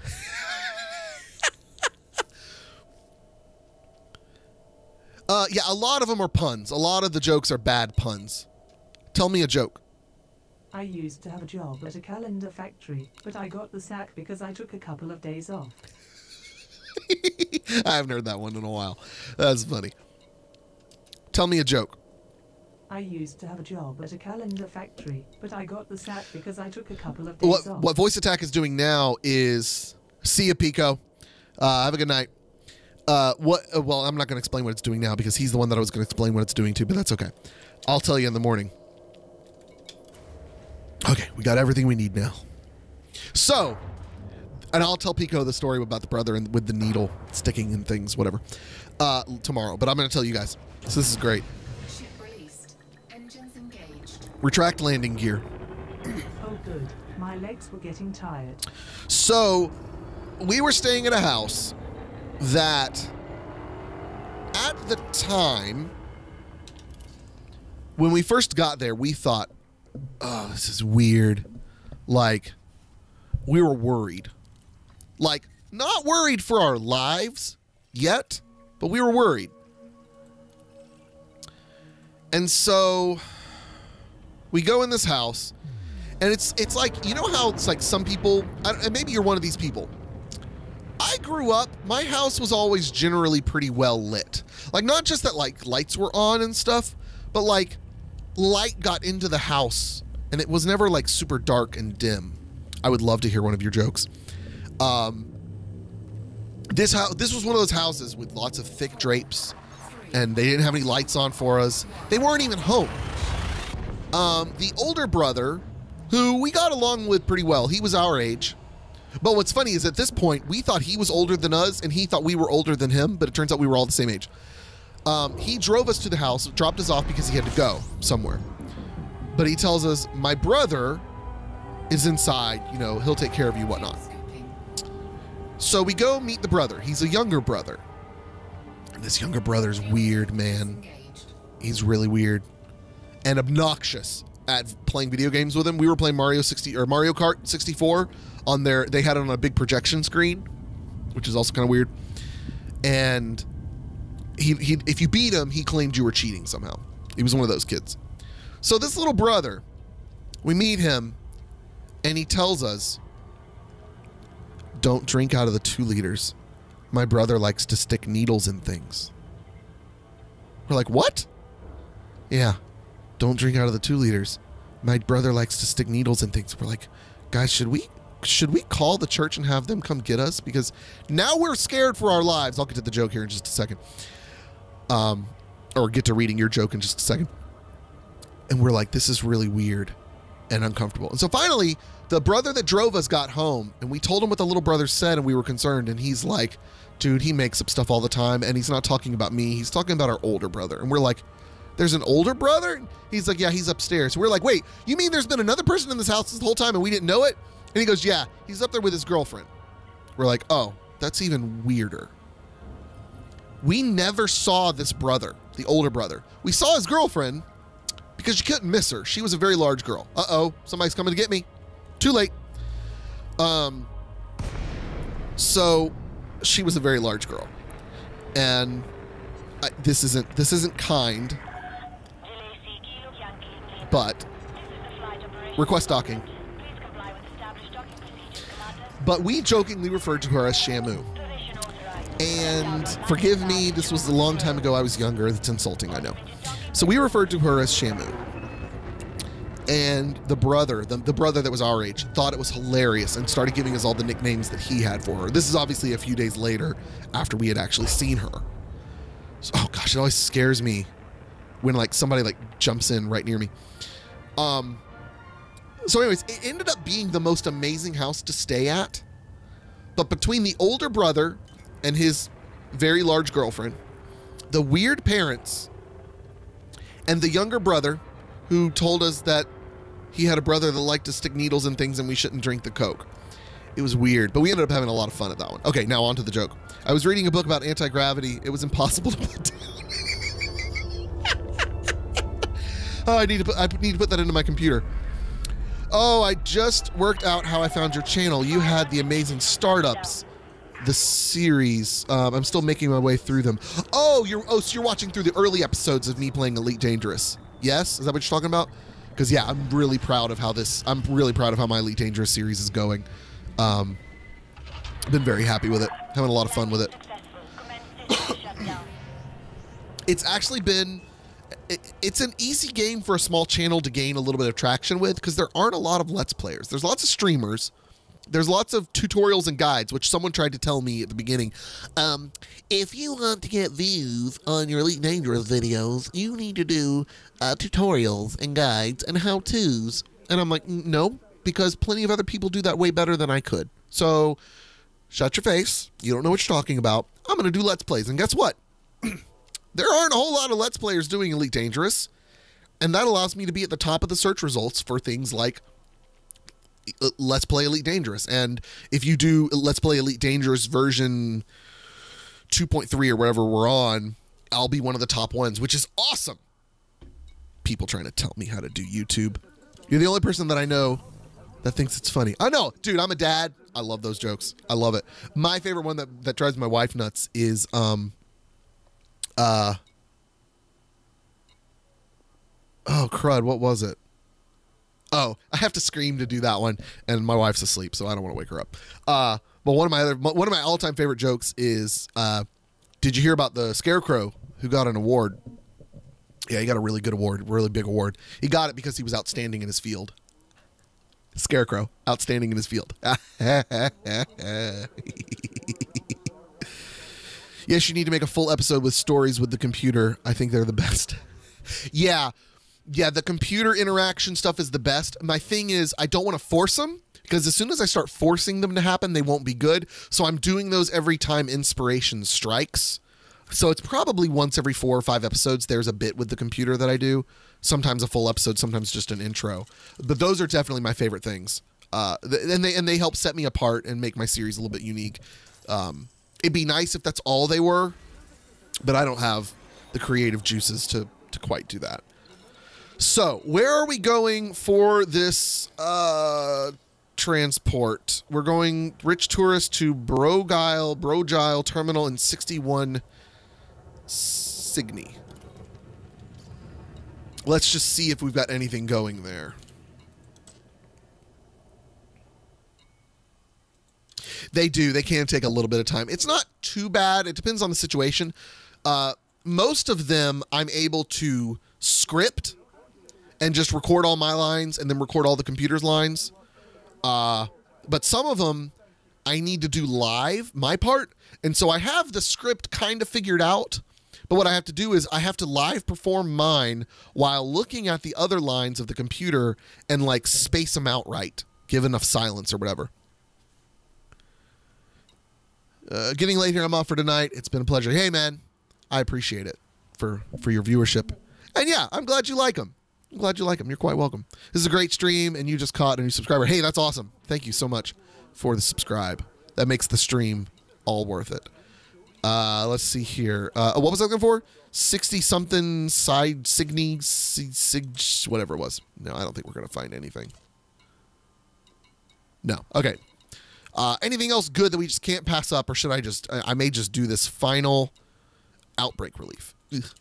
I may just do this final transport and call it a night. Let's see. Yeah, nothing's really jumping out at me as amazing.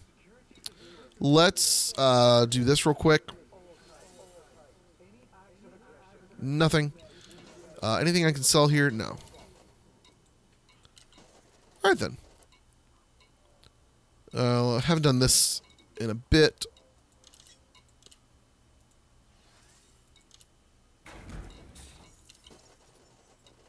Cool. Okay. So this is taking us to over here. Brogile, not sure. Prepare for departure. Are we leaving so soon? Yes, we are. All systems are functioning properly. I feel bad. There's a funny gag with this sequence with the computer. There's a funny gag where she starts playing Michael Bolton or terrible music, you know, old, easy listening music like that. Ready for departure, Commander. Thank you, computer. Landing gear attracting. Thank you. You the real MVP.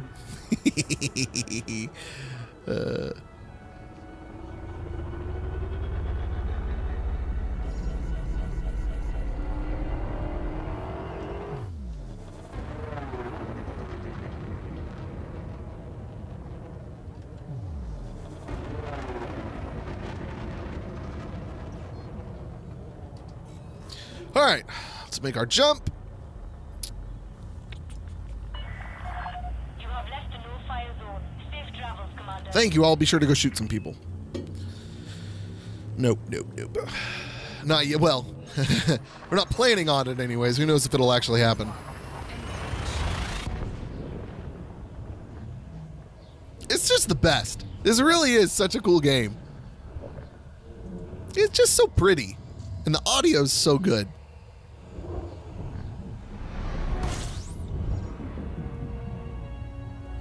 All right, now, on this journey, if I see any unidentified signal sources, we're going to be scanning them. Oh, I don't have very far to go, so maybe I won't. I'll probably see one or two before we get there. You should watch the series Pan Man if you have time. Yeah. Oh, thank you. Yeah, you should watch it. Yeah, the videos are much more succinct than a stream. Like, it's funny. Streams in general aren't a thing I watch. But I don't know that I could watch someone streaming Elite Dangerous, like, or any game for this amount of time. I'm not a stream viewer. But man, do I love people who are. Oh, let's avoid that planet a little bit. All right, there's one, but I don't see it.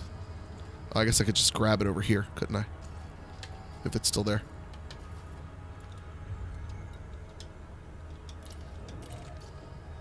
All right, where is it? This way. All right, what are you? Convoy dispersal pattern. Not what I want. No thanks.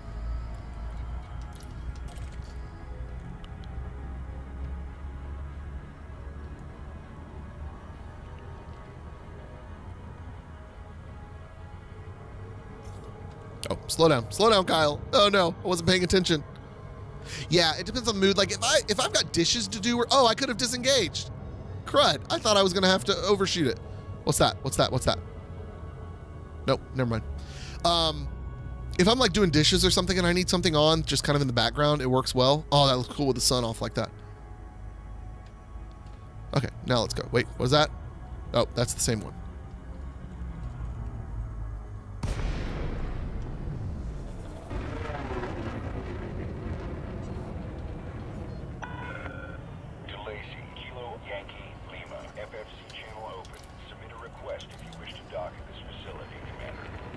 Yes, sir. Commander, your assigned landing pad is number 41. You are go for automated docking. Enjoy the ride, Commander. Thank you.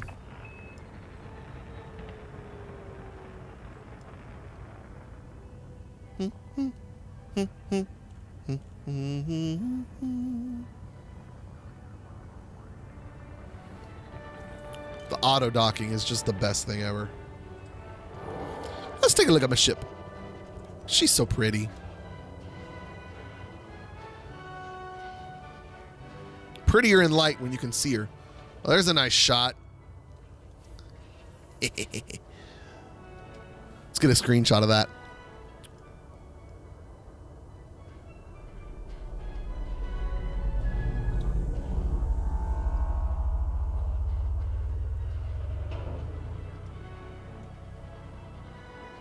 Man, you can't even see the color because it's just the lighting's not. Oh, there's the color. There's the orange. Ah, yeah. I love the crate. I love it so much. I love the little shine you get in little spots. Oh, that looks so cool. Oh, I love it. Bark when ready. You're all checked in, Commander. Enjoy. Thank you very much.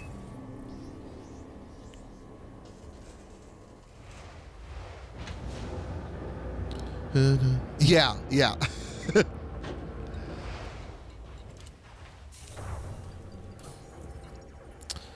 Where am I going? Passenger lounge. Right? That's what I'm doing. I'm delivering a person. It always bothered me that transporting passengers requires cabins, but delivering slaves requires cargo bay. That's just wrong.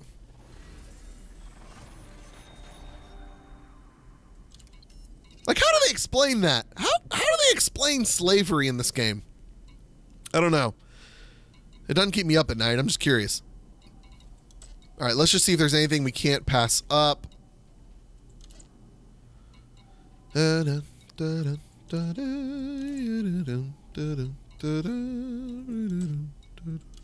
there.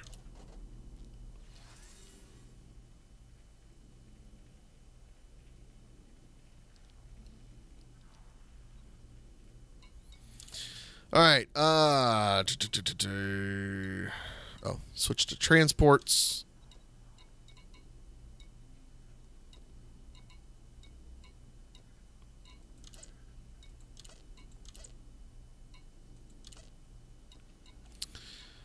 Nothing's looking amazing.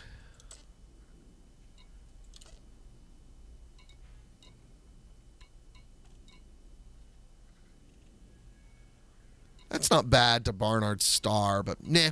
All right, so I think we're going to call it for the stream so I can get to bed at a decent-ish hour. So that'll do it. Hey, thank you guys so much for watching. We got 11 people at the end of this thing. That's fantastic for a guy that streams once every few months. I'm hoping to do it every Saturday, so hope to see you there. If you want to watch more of me playing Elite Dangerous, you can go on my YouTube channel and catch it there. There's like 24 episodes to watch. I highly recommend episode 5, I think it's 5. Dude, you UK people and your time zone watching Americans at 5 a.m., go to bed. All right, guys, thank you so much for watching, and we will see you again some other time. Adios. Goodbye.